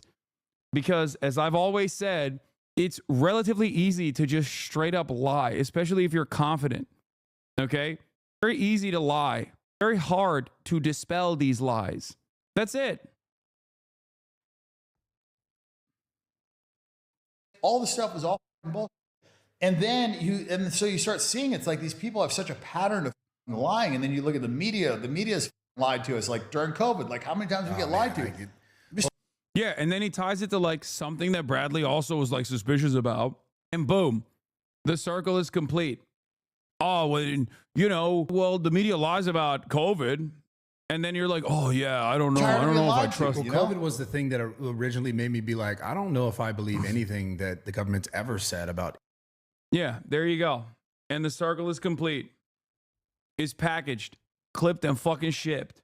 Bro got his haircut in a GTA barbershop. I feel like Nazis and flat earthers are the easiest people to debate. My brother turned into a tanky anti-vax incel. That is stressful. Wait, what? A tanky? What are you saying? If people are confused, go explain to a person obsessed with the drones that they're showing you a video of an airplane. Yeah. Every one of these theories is a set of facts that sounds really convincing if you don't understand it. If there was a flat earther speaking unchecked to your chat, at least some would fall for it. 100%. This is why it's better to just not offer any fucking platform to people like this. Straight up. I know people will say like, oh, well, you know, you're censorious, but it's like the ultimate goal of an anti-Semite, the ultimate goal of a Nazi is not actually to have a reasonable conversation and have their opinions be challenged. Their ultimate goal is to just sneak as many fucking anti-Semitic takes in there as possible with the hopes that they can get some members of your community or some people who are listening to be on board, to be cynical, to get on board with the things that they're advocating for. What's the statement? It's like they enjoy the lie, okay? They enjoy it. They enjoy the act of lying because maybe some of them know that they're lying and it doesn't fucking matter, okay? Motherfucker Fauci lied continuously on national TV and all the legacy news outlets did the exact same thing. It's possible to not trust the government while not believing it's a depopulation plot. What are you talking about? Like, what did Antonio Fauci deliberately lie to the American public? Or did epidemiologists of all different backgrounds universally tasked with like combating a novel pandemic, a novel virus that was ripping through every fucking developed country and also undeveloped nations as well, they were tasked with defending the public and they were trying to do their very best. I personally think most people in positions of power like that have this delicate balance that they have to take. They can't just say, you know, this is not that big of a deal because then people won't take it seriously and then more people will die as they did in the United States of America. Okay? And the only times where like Antonio Fauci is saying, take me down, I can't take the heat. Okay. That's why you saw so many. What's crazy is so many of the things, these conspiracies were so broad, so fucking widespread that you had people literally dying with a ventilator shoved down their fucking throats who in their dying breath still thought COVID was fake and it's just killing them. It sucks. But people basically were just of one mind where they're like, no, this is an invisible thing. I don't believe it. I don't care. I will not take the necessary precautions. And no matter what happens, it happens. Okay? Anyway, here, this is when the camps were being liberated by the Soviet army. When I entered the barrack, I saw living skeletons lying on 3-tiered bunks. As in fog, I hear my soldiers saying, "You are free, comrades." I sense that they do not understand us and begin speaking to them in Russian, Polish, German, Ukrainian dialects. Unbuttoning my leather jacket, I show them my medals. Then I use Yiddish. Their reaction is unpredictable. They think I am provoking them. They begin to hide. And only when I say to them, "Do not be afraid. I am a colonel of the Soviet army and a Jew. We have come to liberate you." Finally, as if the barrier collapsed, they rushed towards us shouting, fell on their knees, kissed the flaps of our overcoats, and threw their arms around our legs. And we could not move, stood motionless, while unexpected tears ran down our cheeks. To the extent that we can access the Red Army's views, it is through memoirs and letters. Vasily Gromadsky, an officer of the 60th Army, offered this description. I realized that they were prisoners and not workers, so I called out, "You are free, come out." They began rushing towards us in a big crowd. They were weeping, embracing us, kissing us. I felt a grievance on behalf of mankind that these fascists had made such a mockery of us. It roused me and all the soldiers to go and quickly destroy them and send them to hell. Fake letters? Yeah, you're right, man. Yeah, you're right. Millions of people encountered this. Like millions. Tens of millions of people have direct lineage that they can trace back to the camps. Like hundreds of millions of people were touched by this in some meaningful fashion, but it's all fake. You know, it's all fake. It's all made up. It's the greatest makeup of all time. Like, it's just like the dumbest argument of all time, man. It's the dumbest fucking argument of all time. It's so stupid. Everything is a lie mentality is so stupid. Yes, the government has lied in the past. They've also told the truth because the government is like a million different people and always conflicting and shifting interests. Yeah. And one of the things that I always said during the pandemic, especially with the vaccine rollout, was always that like the American government is not interested in all of the Americans dying. Okay. They're interested in making sure that Americans, the ones that do work, can continue going back to work. They don't want to cripple they don't want to cripple their economy. This is precisely the reason why, much like cattle, they were very open to immediately supercharging vaccine rollout and getting everyone inoculated as fast as possible. Okay? because they wanted you to get back to work. Also, all the wealthy people in positions of power literally skipped the line to get the vaccine before you. Why would they do that? Just because the government lies actively with regular frequency and the media always is there to offer validity to said lies doesn't mean that they're lying in every single individual instance. Okay?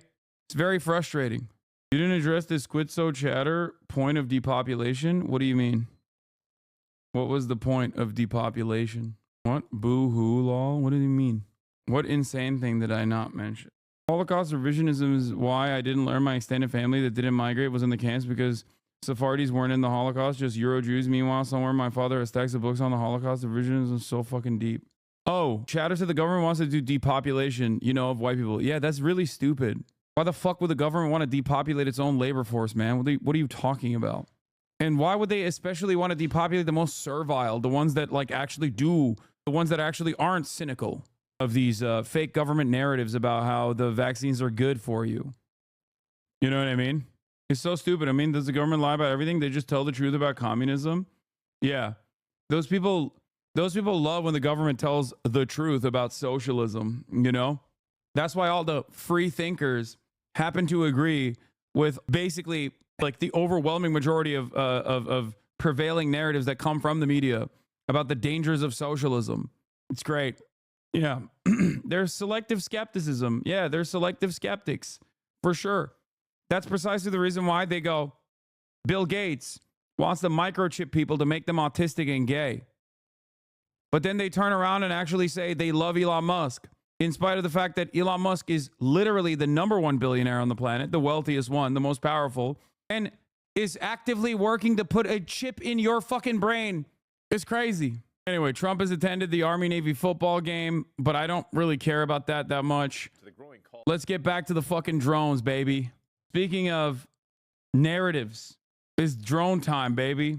But I guess, in terms of Israel, U.S. President-elect Donald Trump made it clear in private conversations the annexation of areas in the West Bank is off the table. People familiar with the matter indicated, yeah, okay, we'll see. We'll see about that. All right. Calls for action about those reported drone sightings over the Northeast. New York's governor adding her voice after sightings forced a temporary shutdown at an international airport, saying this has gone too far. ABC's Phil Lipoff joins us now with more. Phil, good morning. Hey, Wick, good morning. There are two real main problems here. First, the sightings continue daily. And then the federal government, according to many local politicians and a lot of residents, still hasn't defined who's flying these drones and why. More questions than answers this morning. Look at it.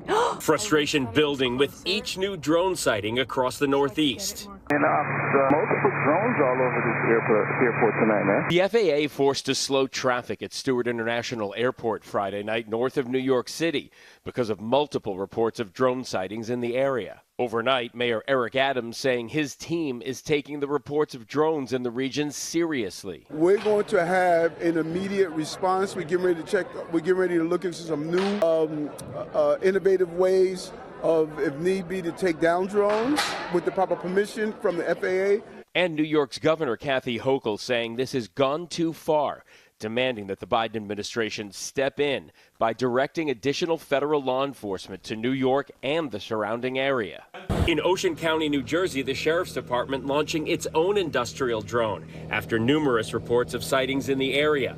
One deputy reporting roughly 50 drones coming in over the ocean. The facts are that they are very big chicks in the sky. The fact is nobody, that's just concerning to us, is nobody has seen them land or take off.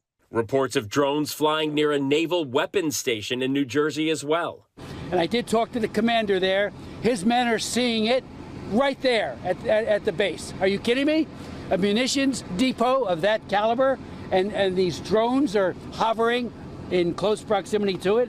I really think is like the ones that are like near military bases, I think are just like regular people, regular Americans that are, you know, either podcast brained or whatever, and they're trying to figure out what's going on in the military base, or just like people fucking around. That's what I think. Because like, are you sure of that? Yes, I am. You want to know why? I think that? I'm of the mindset that there are probably like drone swarms that were seen by regular citizens who lost their fucking minds that were most likely experimental technology. Okay. But then outside of that, there are drones everywhere. Like you could just buy drones. Like I don't know how to explain this to people. Like if you go to Best Buy, you could buy fucking drones. Okay. And my assessment of the situation is that like there are plenty of people who will take those drones. There are plenty of people who take those drones and just like fly them around military bases or wherever they want to fly it around. Okay. And oftentimes the bases will take them down. Like, understandably. These aren't Best Buy drones. How are you? You're not. First of all, when you say that, I don't think we're having the same conversation because you don't know what we're talking about. You don't know what I'm talking about. Okay. How do you know? Especially when half the imagery that people are pointing to saying these are drones or aliens are just straight up regular fucking flights, commercial airliners or delivery airliners. The best way to find out about other drones or using other drones, hobbyists are probably having a field day wanting to figure out what these mysterious drones are, hence adding to more drones to the sky. Yeah. I think that there are a lot of people who are just like ripping their personal drones now, and that's freaking people out even more. And we've seen it over and over again. We've seen it in the news coverage of people being like, I'm a former policeman. I now have a podcast where I cover unexplained aerial phenomena. And, I put my drone out there the other night to investigate. And it's like, bro, you just freaked out 10 extra people. You know what I mean? When you did that. So on a call with reporters, officials from a wide range of agencies, including the FBI, Department of Homeland Security, and the FAA, a Joint Chiefs of Staff official confirmed those drone sightings near the naval station that you just saw, but added that they do not believe they are from a foreign actor or have malicious intent. Still, so many have this question, Janae, as to how do you know that? So many questions, Phil. I'm saying this with a smile. Phil, thanks to you, but Whit is going to be out digging more into this story to try to get some answers. He's going to be playing a little bit of Mulder and Scully. Right. But no, you are going to be getting looking to the files. Yes, because so many people are talking about it, so it's a big. Something I'd like to point out, at least 12 people were arrested between August 2016 and September 2016, the height of the clown panic, that year for staging or reporting fake clown sightings. Yeah. Drones are, for the most part, unregulated. You're required to register some with the FAA, but not all. And laws vary between states. While some sightings are people misidentifying aircraft and helicopters, others are likely people exploiting the media panic for personal reasons. Or people that are a part of the panic, people that saw the media panic and whipped up themselves in a frenzy and now are investigating. That's what it is. Like, I think that there are a lot of people, like, and I am not saying that there aren't like experimental drones that people saw, okay, drone swarms or whatever that people saw that freaked them out, okay? But I think while that might have been the inception point, for some people, this story has grown out of control. And now, because of the story becoming massively, massively popular, the way that Americans operate, they're now literally going, oh, dude, there's drones everywhere. Holy shit. There's something crazy going on. And then we take it one step further and people go, oh, it's a government psyop. It's got to be a government psyop. Even then, if you want to avoid going through a manufacturer for privacy reasons, assembling a drone isn't difficult. There are instructions for building DIY drones on YouTube, personal blogs, etc. Exactly. Panics like this are a good barometer to test out how rumors spread through the media. One of the misconceptions about Orson Welles' 1938 War of the Worlds broadcast is that it created a nationwide panic for the night it was broadcast. There were localized panics in parts of New Jersey as people called local switchboards to verify the authenticity of the broadcast. Few people believed aliens were attacking, though a decent number thought it might be a news bulletin relaying info about a German attack. In the aftermath of the broadcast, newspapers inflated claims of a belief in the Mars attacks narrative because they were in competition with radio broadcasters. The panic was far bigger than anything that happened that night. It pointed towards the media as a vector of disinformation, something that has become all too common today. If you present a sensational claim, odds are many media outlets will credulously report it without bothering to do any due diligence. Put another way, everything you read, see, and hear is information warfare. Is the media colluding with law enforcement to distract people from the real events going on in the world? I don't think that there is a direct collaborative effort here to like shift your attention away in the way that this account, Robert Skvarla, is maybe even subtly hinting to. They do this. They certainly do this in times of need. Make no mistake. The media absolutely plays a role in justifying atrocities. The media actually plays a role in, it's on No Shot, you actually tweeted that shit? What shit? The media actively plays a role in justifying certain atrocities. The media actively plays a role in legitimizing certain actions that the State Department is taking. But ultimately, I don't know, like, I don't think the satanic panic, for example, in the early 90s was born out of some psyop need. I think the satanic panic was organic. The media is obsessed with, if it bleeds, it leads narratives. And this is one of those things. That's it. We're not, stop. You're shaking the whole table. Well, you're the one who brought her over here. Kaya, place. Come on. Get up there. Yeah, or 1930s, I believe, the Orson Welles one. Anyway, down. You're being a bad girl. Anyway, is the camera shaking? Is it just me? No, Marat was just petting Kaya. Anyway. And now it seems like it's coming to Germany. Let's go. Unidentified drones spotted over U.S. airbase in Germany, report says. The problem with a lot of this, the problem with a lot of these stories is that, like, you know, people, it's monkey see, monkey do. Okay? So there's a likelihood that this could just be opportunists, or this could be foreign adversaries taking advantage of the chaos. But this happens all the time, for the record. Make no mistake. This has happened before. People have reported on this before. The issue is now it's a massive story. It's becoming like it's bubbling up, and it's becoming like a real story. And when mainstream media starts reporting on it, then all of a sudden it turns into a valid claim. It's no longer something that like a bunch of random psychos are putting forward. Now it's a real valid thing that is occurring. Anyway, I don't think it's I don't think that this is like a significant conspiracy that like adversaries are actually doing drone swarms on U.S. soil.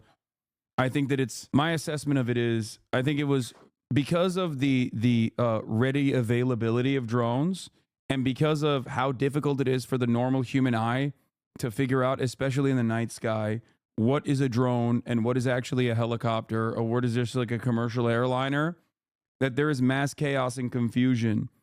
And I think the inception point might have been like experimental drones that some defense contractors were working on. I think now it is, the story is just instilling mass psychosis in Americans that are readily available to believe certain things. And that is creating even more drones that are flying in the air because there's opportunists who want to like freak people out. But more importantly, there are other people who are freaked out that have their own drones, and now they're flying their fucking drones. So given the ready availability of drones in general, I think that it's virtually impossible. It's virtually impossible to say that this is like all, you know, foreign adversaries or whatever. And no, I will not let Marat speak on it, chat. Come on. On Saturday, the FBI and the You can't publicly speculate on shit like this. What is wrong with you? Department of Homeland Security reported on the early findings of their investigation into the slew of mysterious drone sightings in New Jersey and other states over the last couple of weeks. With residents and local officials... I feel like you aren't a subject matter expert. Are you a subject matter expert? I'm not. I'm not a subject matter expert in most things. I'm just exercising critical thinking, okay? That's it. It's not like a superpower. It's just something that I try to instill in other people as well with regular frequency. The problem here is, you know who else is not a subject matter expert? The random fucking cop that says, oh, I saw a drone and I got fearful. But the difference is they treat him as though he is a subject matter expert in this situation. Do you understand? He has institutional authority. So you are predisposed to believing him because you think he has first-hand accounts. And because he's a cop, you think, oh, he probably knows what he's talking about. We forget that our institutions across the board are not infallible. Our institutions across the board are run by fucking dumbasses. Look at the Bellevue mayor, you know? Look at the congressional hearings that took place and how mad the New Jersey congresspersons were. And then you have the other problem. You have the problem on the other side. People that don't believe experts anyway. People that don't believe official organs of authority, official organs of communication, they don't believe it and immediately assume the contrarian position. If the government is saying this, it must be fake. And then you have people who think, oh, this is a distraction. This is a distraction for this and that. It's a distraction away from Gaza. It's a distraction, a deliberately crafted conspiracy to make people forget about Luigi Mangione or some shit. And no, I don't think it's that. Especially because Americans are so fucking stupid. And the way that the media cycle works, especially with TikTok and especially with social media now, is that there's already a finite amount of time that people can pay attention to a single news story anyway. They don't need to do anything to move on to the next thing. Sometimes it's kismet. Sometimes things just get together, okay? And our pattern recognition focused minds end up thinking that there is this broad, grand conspiracy. There must be some reason for why it's happening, when it just happens to be a perfect scenario. And I'll give you the best example, going back to the United Healthcare CEO killer, Luigi Mangione, 286. Okay, you're right. Alleged. Moran said alleged. Alleged CEO killer. Okay, 286. The Bible verse for 286. The Pokemon that he had on his account was a 286 Pokemon. He was following 286 people. What does this mean? It must be a real conspiracy. And the thing is, the problem is, like, what you're doing is assigning value to a number and hyper focusing on that number. And you're basically, I mean, this is like early signs of schizophrenia, for the record. Like, this kind of numerical pattern recognition is yeah, Murat said, or becoming a Swiftie. Altoona is 286 miles from Midtown Manhattan. The denial code for insurance is 286. And sometimes it's just, you know, it just happened to be like that. Okay? Oh, this is the one, yeah. Ensure. You're believing a guy who wrote Ensure denial code. A German guy. He's posted 286 times, bro. Altoona is 286 miles away from Midtown Manhattan. What does this mean? Yeah, look, his cousin is following 286 people. If you don't see the connection, you are the insane one here. Yes, you're right. I am insane for not thinking that this is, not thinking that there's a pattern here. Everybody wants to be in on a secret. Everybody wants to be in on a secret that nobody else has been able to figure out. Everybody also wants to, like, have a neat little narrative that is perfectly wrapped with a bow that explains everything. Everyone wants to believe that there is, like, some grand conspiracy behind everything that's going on. And I think sometimes it makes people lose sight of, like, very simple pattern recognition that is unfolding right in front of their eyes. Okay? Better is the poor that walketh in his uprightness. That's the best part. With the Bible, hit him with the Bible quote. Yeah, you lose sight of the forest because you're hyper focused on the trees, dude. What is it? Bible verse 286. That's the first thing that comes up on Google as well, but it's not. Blessed you shall be when you come out. When you go out, the Lord will cause your enemies who rise against you to be defeated before they face. No, this is not the one. You wanted in on the secret about the Mexican wood elves? Yeah, I didn't believe that duendes are real, dude. What are you talking about?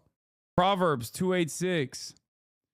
Better is the poor that walketh in his uprightness than that he is perverse in his ways, though he be rich. Better is the poor who walks in his integrity than he who is crooked, though he be rich. I'm scared. Not because we arrived at this, like, secret conspiracy. I'm scared that so many people are just, like, genuinely fucking looking at all this stuff and breaking their brains. They're looking too hard. Here, this is a great Nick Mullen bit about conspiracies, okay? It's the best. It's so good. It's funny, I think about it. That's probably where my conspiratorial thinking started, was when I was a young boy at the public pool. Because you remember that? You remember going to the pool? There would always be, like, a teacher's pet kid that was like, you know, if you pee in the pool, there's a chemical in the water that turns your pee red, and the lifeguard will see it, and they'll send you to jail, right? And then you're like, oh my God, I don't want to go to jail. I'm 6. I can't. I'll be raped. I can't be a 6-year-old in jail. So you think there's nothing to this? I don't know. On the spectrum, too many coincidences for my taste. There is the answer. I think I get it now. There is no coincidence whatsoever. There we go. We lost another one. We lost another one. Even in the process of me dismissing these fucking idiotic claims, we lost another one. What do you think is more likely? That a dude who's at the age of 26, okay? Fuck the 8, 2 and 6. Luigi Mangione is 26 years old. What happens when you're 26? You lose your parents' health care, okay? Dude has a fucking back surgery. It fucks his life up. He posts on Reddit all the goddamn time. He fucks off to Japan for a couple months. His friends don't know where the fuck he is. And he's actively radicalized by the recovery process. And in that process, he develops an understandable resentment that seemingly virtually every single American that is not like Jake Tapper or a CNN commentator or a New York Times op-ed writer understood immediately, only seconds after it took place. All people needed to know was the name of the victim or the profession of the victim. They knew that he was a CEO of a healthcare company, and everyone was like, oh, I know what happened here. I wonder why everyone so quickly understood exactly what the fuck was going on. That's it. That's it. It doesn't need to be that much more insane. Not just Americans, the entire Western world, like it's insane. I know. Bad take. I'm already digging up the silver bars in my backyard to buy 286 coin, and I'm going to the drone parade. Absolutely think there's nothing to 286, but him putting words on the bullet really does fuck with your head a little because it's so extra. I don't think it's that extra. Yeah, he wanted... Dude, this wasn't like a random guy that he killed. He very clearly had a hit in mind. He very clearly had a target in mind. A healthcare CEO. It seems like he was aware of the United Healthcare being one of the worst, at denials. Okay, allegedly. Like, he very clearly had intention behind what he was doing. Maybe not the best writer. You know, I'm not here to fucking, I'm not here to criticize his prose, okay? But, like, very clearly he had a message in mind, okay? And people got the message very quickly. I won't stand a chance. I don't know. Right, so you don't pee in the pool, right? And then everybody's getting fucking UTIs because of this one liar, this piece of shit fucking liar. And then halfway through the summer, there's like one brave summer day where you're like, okay, fuck it, I'm just going for it, right? And then you look down and it's fine, and you're like, dude, fuck the government, man. Yeah, 9/11 was an inside job. Now I know the truth. I'll march right up to Donald Rumsfeld and piss my pants in his face. I don't care. I got... What happened in the 9/11, guys? I guess they were just proven right. That was just common knowledge. You just go up to somebody's grandma, you're like, you know George Bush is a lizard? And they're like, yes, I know. They're all lizards, and they did 9/11. I'm fully aware, thank you. The 9/11 conspiracy guys, they had a weird trajectory, right? Because they kind of, like, they really just, like, fell off hard and fast. Remember it was, like, the year after 9/11, they were producing, like, feature-length, beautiful documentaries on YouTube. That was the only thing on YouTube when it started. It was like child pornography and then beautiful 9/11 documentary.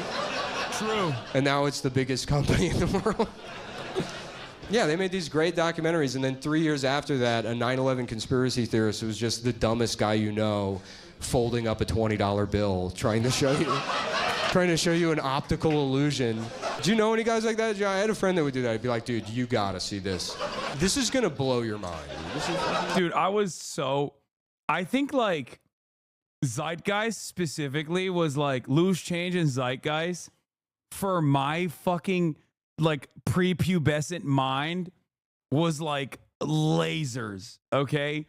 Oh my God, dude, it was fucking lasers. God damn, dude. It was unironically like it was so instructive in my development.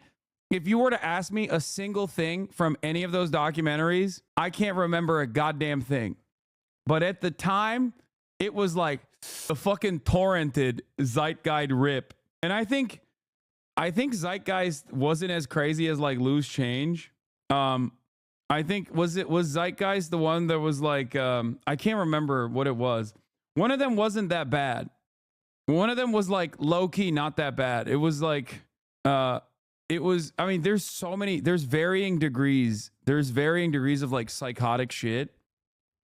And I think if I'm not mistaken, Zeitgeist was the one that was like the normal one that was like, we should look into the Saudis. Yeah, and it's weird that that these guys were basically, one of them was anti-Semitic, the other one wasn't. That's how I remember it. And I can't remember if Zeitgeist was the one that was I mean, they both devolve into batshit crazy conspiratorial thinking. There's no way you can have just like, there's no way you can have like any normal 9/11 documentary. Okay, I guess unless it's like what's it called? The book, the one that isn't a conspiracy. It was the Burning Tower. What the fuck was it? Was it the Looming Tower? No, I think it was. Yeah, the Looming Tower. The Looming Tower. Al Qaeda on the road to 9/11. My English teacher made everyone in class watch Zeitgeist, and I was nearly brainwashed by it. He also made us make essays on it and nearly convinced us. He spends all his time folding up a $20 bill. He shows it to me. He's like, doesn't it look like the tower's on fire? It's like, no, it looks like your parents should switch to direct deposit. I don't know why they're giving you cash to do this with. That was always so funny to me because it's like, what do you think happened, right? Like the fucking CIA was like, okay, plan's ready to go. Ready to blow up the World Trade Center. There's only one step left. Clues. Yep. Yeah, it's clue time. It's time to get the clues out there. So we're going to have the Treasury team up with Mad Magazine to create a fold-in on the money. He's such a boomer for making a Mad Magazine reference, but I mean, yes, this is a fantastic joke. Tip off this unemployed man. He's going around, he's like, look, it's the Illuminati. And you're like, actually, it's origami. It's origami. Yeah. The folding the $20 9/11 tower thing is a boomer reference. I know. Charlie talked about how he watched Zeitgeist when he was 14 and he thought it was so cool. He turned into a presentation for his 9th grade class. Yeah. I don't think it's that bad to have a little bit of conspiratorial thinking. It's just that you can't just like be at the mercy of that. Okay. Like if that is something that sparks a curiosity, a fascination in your mind, like a little bit of that is healthy where you're like, let me investigate this stuff further. But if you don't have any critical thinking associated with it, you can find yourself in the whims of like, the Jews did it so quickly. You know what I mean? That's it. Yeah. Dipping your toes in those waters, at least for me, was helpful in the way that I viewed the world. Okay? It was a healthy curiosity and a healthy skepticism. But the issue is, I think, people mistake that healthy curiosity with unhealthy. At this moment. What is this? This was the Zoomer Zeitgeist, the lie we live. What is this? It received over 26 million views. However, a music company put a copyright claim. What is this? What the fuck is this about? I've never even encountered this before. Of course, Zeitgeist was like 8 fucking hours long, 3 different fucking documentaries. But then for the Zoomers, it has to be an 8-minute YouTube video. Great. And for Generation Alpha, it's going to be a TikTok. For Gen Alpha, it's going to be a TikTok. For the generation that comes after Gen Alpha, it's just going to be one word, an AI summary. What is this about? Like us 2 and 3 are actually legit. The second one talks about the monetary system, and the third one introduces me to systemic solutions for systemic problems and how structural violence is prevalent. It had Robert Sapolsky and Gabor Mate the goats. What is this about? Could be anywhere, doing anything. Instead, you sit alone before a screen. So what's stopping us from doing what we want, being where we want to be? Each day we wake up in the same room and follow the same path to live the same day as yesterday. Yet at one time, each day was a new adventure. Along the way, something changed. Before, our days were timeless. Now our days are scheduled. Is this what it means to be grown up? To be free? But are we really free? Food, water, land. The very elements we need to survive are owned by corporations. There's no food for us on trees, no fresh water in streams, no land to build a home. If you try and take what the earth provides, you'll be locked away. So we obey their rules. We discover the world through a textbook. For years we sit and regurgitate what we're told, tested and graded like subjects in a lab. Raised not to make a difference in this world, raised to be no different.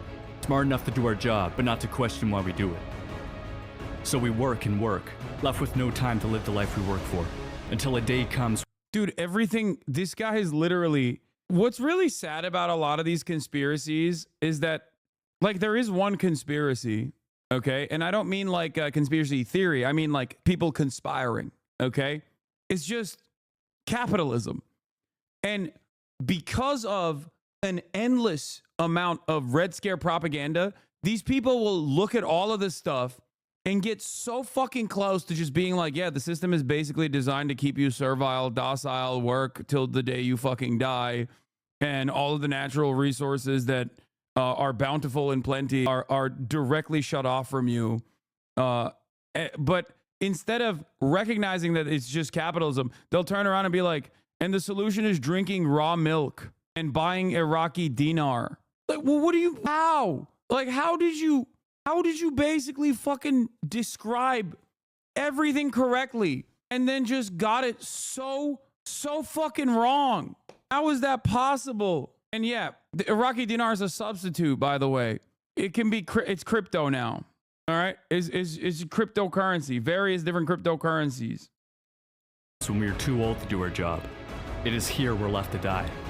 Our children take our place in the game. To us, our path is unique, but together we are nothing more than fuel. The fuel that powers the elite who hide behind the logos of corporations. This is their world, and their most valuable resource is not in the ground. It is us. We build their cities. We run their machines. We fight their wars.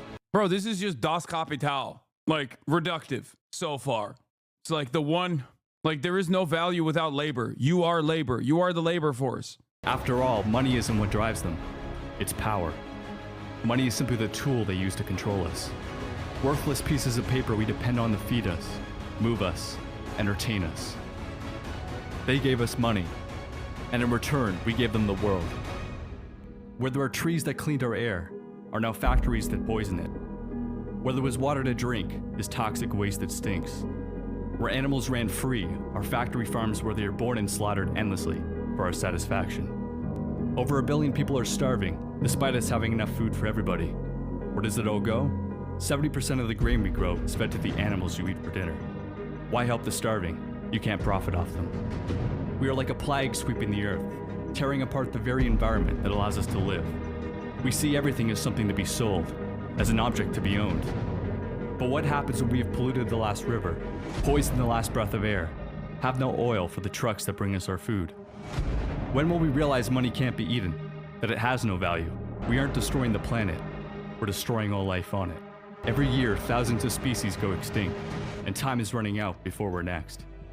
If you live in America, there's a 41% chance you get cancer. Heart disease will kill 1 out of 3 Americans. We take prescription drugs to deal with these problems, but medical care is the 3rd leading cause of death, behind cancer and heart disease. We're told everything can be solved by throwing money at scientists so they can discover a pill to make our problems go away. But the drug companies and cancer societies... Dog, this is not AI voiceover slop. It's from fucking 2017. Okay, calm down. Or from 2015. Oh my God. Okay, I don't know about medical care being the 3rd cause of death. I don't know what he means by that. But like every single thing that he's talking about is not incorrect. I just want to know what he's going to tie it back to. Lion are suffering to make a profit. We think we're running for a cure, but really we're running away from the cause. Our body is a product of what we consume, and the food we eat is designed purely for profit. We fill ourselves with toxic chemicals, the bodies of animals infested with drugs and diseases. But we don't see this. The small group of corporations that own the media don't want us to. Surrounding us with a fantasy we're told is reality. It's funny to think humans once thought the Earth was the center of the universe. But then again, now we see ourselves as the center of the planet. We point to our technology and say we're the smartest. But do our computers, cars, and factories really illustrate how intelligent we are? Or do they show how lazy we become? We put this civilized mask on, but when you strip that away, what are we? How quickly we forget only within the past 100 years did we allow women to vote, allow blacks to live as equals. We act as if we're all-knowing beings, yet there's much we fail to see. We walk down the street ignoring the little things, the eyes who stare, the stories they share, seeing everything as a background to me. Perhaps we fear we're not alone, that we're a part of a much bigger picture, but we fail to make the connection. We're okay killing pigs, cows, chickens, strangers. I think this guy is just a fucking vegan, dude. I don't have any... Okay, yes, he said blacks, chat. Fucking... I know, it's weird. Okay, I know. I know. God, okay, listen. So far, I want to know what he's going to tie all this shit back to. But so far, there's no... Like, I don't have any issues with this at all, okay? Just from foreign lands. But not our neighbors. Not our dogs or cats. those we have come to love and understand. Yeah, he's definitely a vegan though. Holy shit, he talked so much about like animal welfare. It is crazy how much he's factored. How much he's like talked about animal welfare is like, not that it's, you know, wrong. I don't think he's wrong at all. He is correct, but his hyper focus on animal welfare leads me to believe that he's just like, you know, trying to fucking slam some vegan agitprop in here. We call other creatures stupid, yet we point to them to justify our actions. But does killing simply because we can, because we always have, make it right? Or does it show how little we've learned? That we continue to act out of primal aggression, rather than thought and compassion. Yeah, I mean, we don't act out of primal aggression when we're doing imperialism. Like, that's what I mean. This is why I'm saying, like, I don't think this guy is I don't think this person is a socialist at all. It's just like he's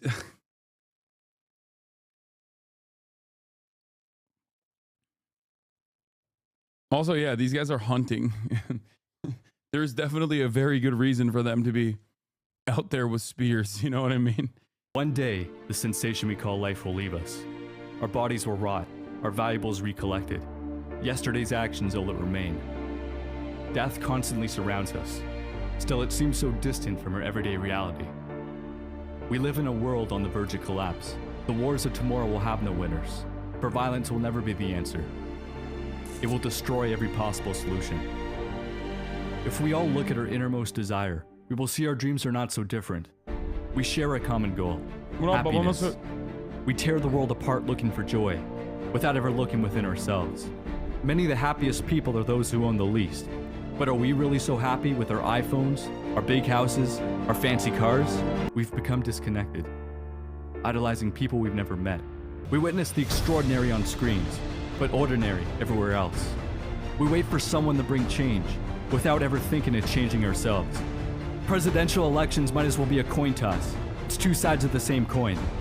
We choose which face we want, and the illusion of choice, of change is created, but the world remains the same. We fail to realize the politicians don't serve us. They serve those who fund them in the power. We need leaders, not politicians. But in this world of followers, we have forgotten to lead ourselves. Stop waiting for change and be the change you want to see. Oh my God. It's like Bush morphing into Obama is some devious work. I just like vegan anarcho-primitivist. I can see that. We didn't get to this point by sitting on our asses. The human race survived not because we are the fastest or the strongest, but because we work together. We have mastered the act of killing. Now let's master the joy of living. This is the most annoying dude at your service job. I mean, he's like, this is, and dudes that fucking get primed by this are so close. They just need the correct bow to tie it all together.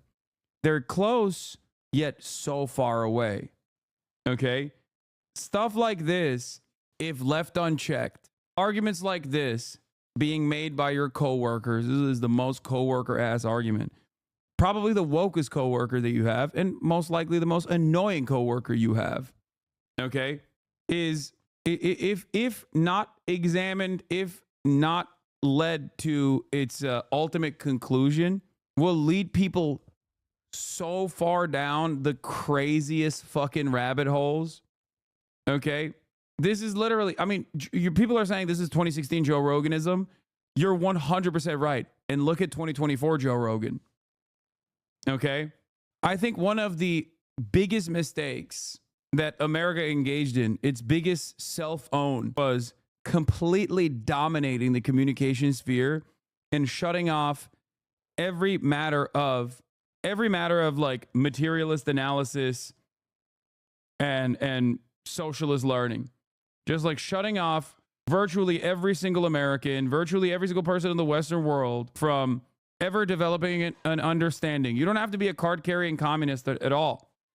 But like the very fact that this was like not allowed, and not only was it not allowed, but also just actively discouraged, actively vilified, is the reason why people constantly find themselves like looking for answers to why everything is happening. They feel the anger, they feel the pain, they feel the monotony of daily existence, and then they have no solution for it. They have no way of understanding why things are happening. Okay? And while it is very beneficial for capital owners to keep the masses sedated, away from recognizing like why they have so much frustration, anger, resentment, why they feel so much pain, it also ends up completely shutting them off from that solution, a materialist understanding of the world, and makes them seek out other answers. And when you seek out other answers, you are almost always going to go back to good-bad dynamics. Why is all this control happening? Because some people are bad. They're just intrinsically bad. They're irredeemably bad. They're ontologically evil. Okay? They're ontologically evil. Who is the they? And the they, for many conspiratorial-minded people, almost always goes back to the Jews. Now, in recent years, people have tried to move the they to more appropriate vectors of hate. Trans people, undocumented people, Muslims, right?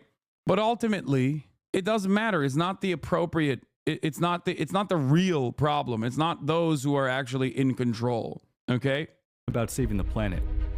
The planet will be here. When I say appropriate vectors of hate, I don't mean like it's actually appropriate to hate on these groups. I mean that society has deemed these marginalized groups to be appropriate to hate because it's not disruptive. It is not disruptive to those who control society, capital owners under capitalism. And they're not actually voluntarily behaving this way. They're not aware. I mean, there is a lot more class consciousness among those who own capital, for sure, than the average working class person. Having said that, however, I don't think that these people are like, I want to be evil, and that's why I want to be a CEO to do evil shit. Or, ooh, I can't wait for, this policy to be implemented just so we can dominate the poors more. No, it's just like it's taught as though it's normal. The system that we exist under is perfectly normal and good. And there are no alternatives. And if there were any other alternatives, those alternatives would be scary and bad and evil, like socialism. Okay? So then, when you have no access to an alternative mode of thinking, and you are stuck within the confines of permissible pro-capitalist boundaries, you're inevitably going to look for villains. Yeah, billionaires aren't inherently evil. They're just mediums through which the flow of capital operates. Exactly. Whether we are or not. Earth has been around for billions of years. Each of us will be lucky to last 80. We are a flash in time, but our impact is forever. I often wish I lived in an age before computers, when we didn't have screens to distract us. But I realize there's one reason why this is the only time I want to be alive. Because here today we have an opportunity we never had before. The internet gives us the power to share a message and unite millions around the world. While we still can, we must use our screens to bring us closer together rather than farther apart. For better or worse, our generation will determine the future of life on this planet. We can either continue to serve this system of destruction until no memory of our existence remains, or we can wake up, realize we aren't evolving upwards, but rather falling down. We just have screens in our faces, so we don't see where we're heading. This present moment is what every step, every breath, and every death has led to. We are the faces of all who came before us. And now it is our turn. You can choose to carve your own path, or follow the road. Yeah, I mean, this is hyper-individualistic garbage at the end of it, okay? I wonder what COVID did to this guy. How much you want to bet he's pumping out content that is blaming Jews now? What is the China language? I'd be shocked if he... The stupidity of modern conspiracies. Conservatives need to evolve past religion. Culture war is a lie, before and after. How immigration ruined Canada. Feminist versus hate speech. How to spot a racist. Is your child trans? Satire. A trans story with a twist. This TED Talk will transform your life. How progressives defeat you. DEI, how companies hire people today. Feminism's secret mission revealed. The secret woke training film. Why vegans annoy me even though I'm vegan. He's a Canadian vegan conspiracy theorist who is now like firmly in the right-wing ecosystem.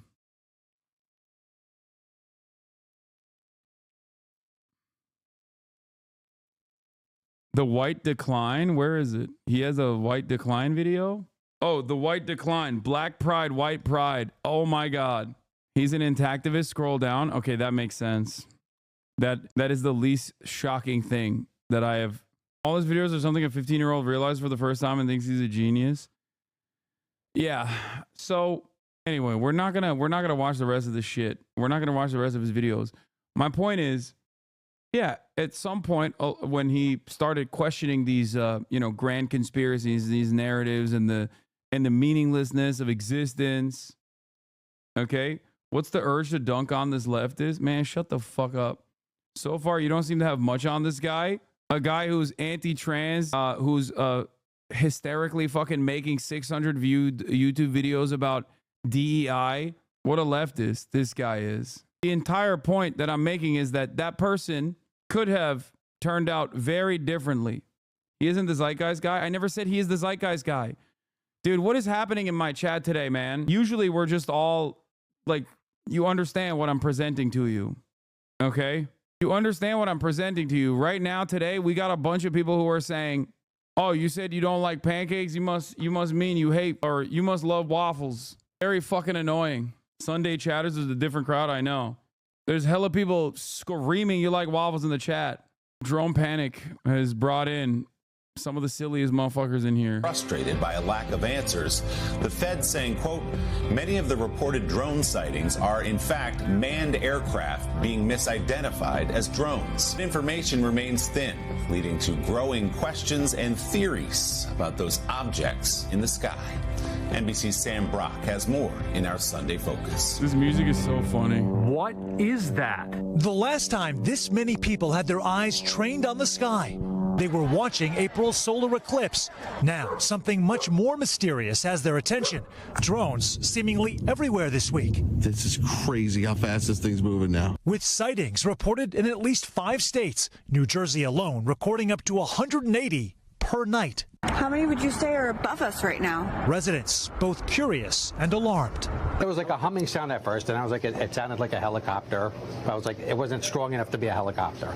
Some lawmakers say they've been left in the dark. I've been a little frustrated. There hasn't been enough transparency, letting people know what's happening. It's allowing a lot of potentially misinformation to spread, or at least fear. And New Jersey Congressman Jeff Van Drew making this claim. Iran launched a mothership probably about a month ago that contains these drones. These are from high sources. I don't say this lightly. But the Pentagon has shot down that idea. For their part, the FBI and the Department of Homeland Security say there is no national security threat and no evidence of foreign influence.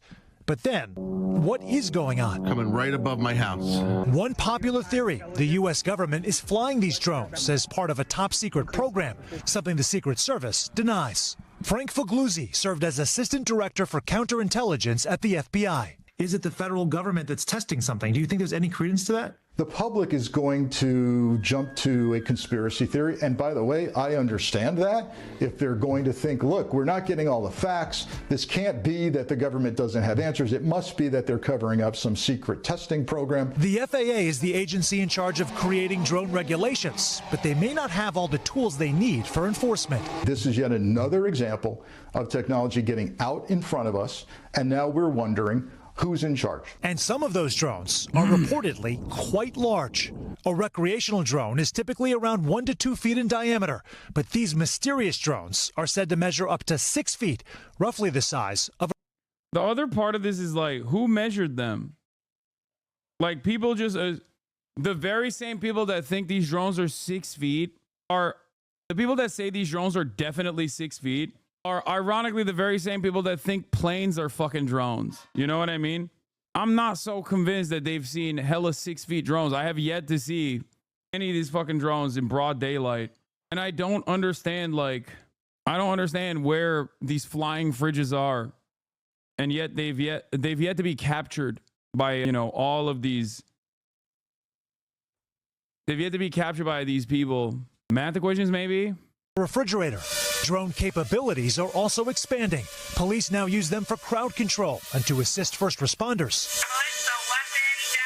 Soldiers deploy them on battlefields around the world. The worst case scenario, a terror strike. Make no bones about it. When you get to a certain size and capacity to actually carry weaponry, you're talking about the potential for violent attack. Yet another reason Fagluzzi says the time for Congress to act is right now, updating drone laws and coordinating federal response efforts. As these nighttime phantoms flying around neighborhoods continue to worry residents and spark more conversations about why they're there. And Sam joins me now live from New Jersey. Sam, good morning. It's great to see you. As you know from talking to people there, many are not satisfied with this nothing to see here message from federal officials. So what else is being done to identify the drones or whatever they may be? Sure, Willie. So first of all, the FBI says there is no timeline with regards to the investigation, but they clearly, Willie, have heard the calls for more information from people throughout this region. There was a conference call. Why are you covering these drones so much? It's so inconsequential. Why do you feel the need to fucking constantly chirp at what I decide to cover? Why can't you just fucking enjoy the show? You know what I mean? Come on, you immediately disregard everything. Luigi or this.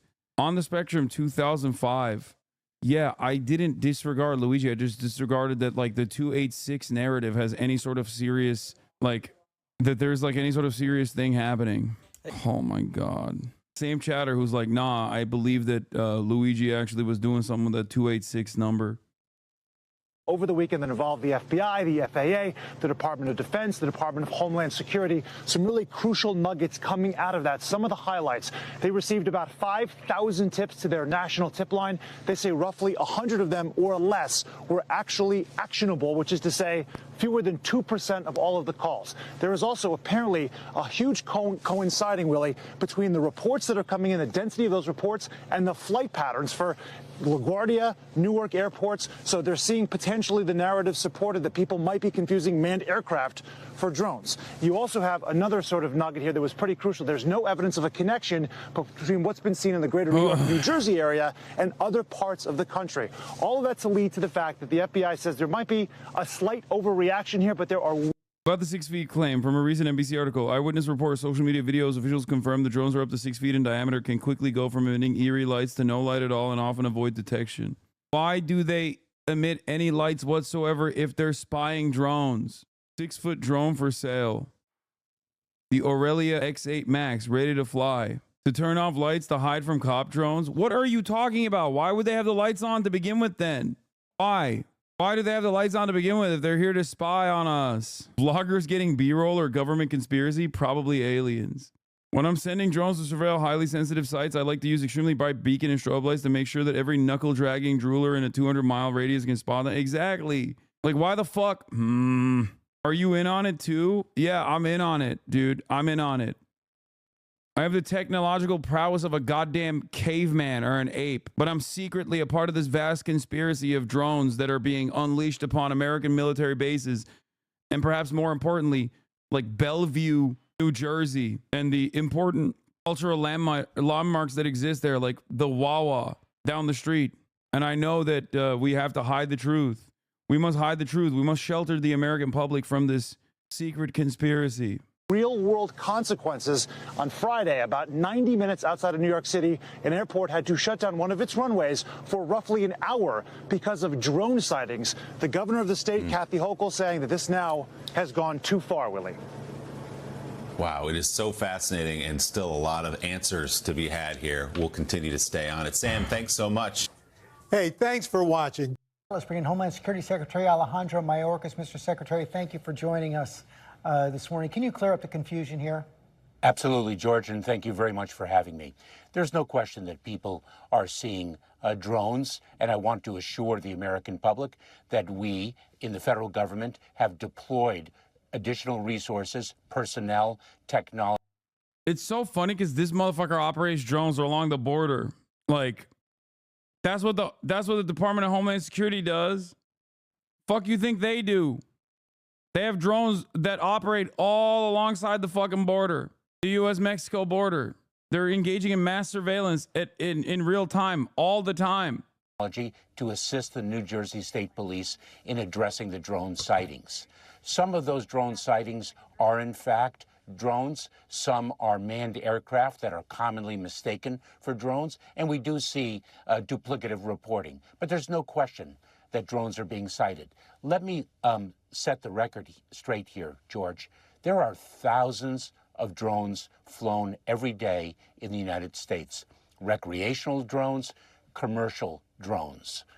That is the reality. And in September of 2023, the Federal Aviation Administration, the FAA, changed the rules so that drones could fly at night. And that may be one of the reasons why now people are... I've yet to see one convincing video of like a 6-foot drone.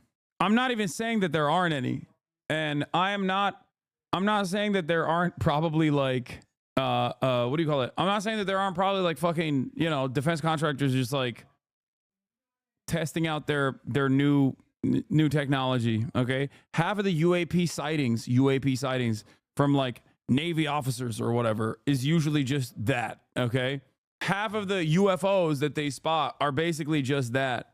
But the notion that there are vast swarms of like foreign adversaries that are sending drones to investigate the regular citizens of New Jersey seems insane. We're seeing more drones. Will you eat crow if you do end up being dead wrong? What dead wrong on what front? That this is like Chinese drones or Iranian drones to spy on unsuspecting Americans or aliens? Because those are the two conspiracies that I am not in agreement with. Like, what is your assessment?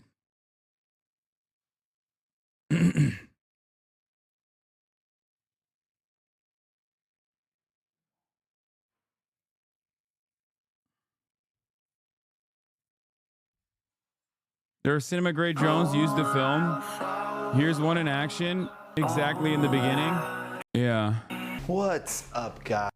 There you go. That's how big that fucking thing is, dude. Wallah, baba. Yo, aldım sipariş verdim. I feed the cranking me with coffee and cigarettes. I think these are just normal drones, and this kind of sighting pattern is normal. It's just that the media has been blowing this out of proportion to try to cover up the Luigi situation. I don't even think it's to cover up the Luigi situation necessarily. I think it's just because they love weird shit like this. Than they did before, especially from dawn to dusk. And so that is the reality. But I want to assure the American public that we are on it. We are working in close coordination with state and local authorities. And it is critical, as we all have said for a number of years, that we need from Congress additional authorities to address the drone situation. Our authorities currently are limited, and they are set to expire. We need them extended and expanded. What exactly do you need?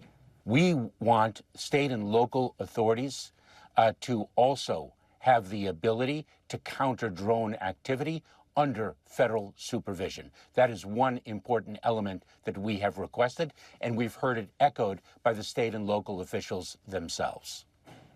You know, President-elect Trump has put out a post on this. I want to put it up on the screen. Never let a good conspiracy crisis go to waste, chap. Oh, man. I guess we have to get more police funding to combat the drones. I guess we have to expand the surveillance state to combat the drones. Anytime you guys will get whipped up into a fucking frenzy, anytime the average American gets whipped up into a frenzy, these motherfuckers will use it as an opportunity to expand the already vast surveillance state. Right. Damn, this guy's good.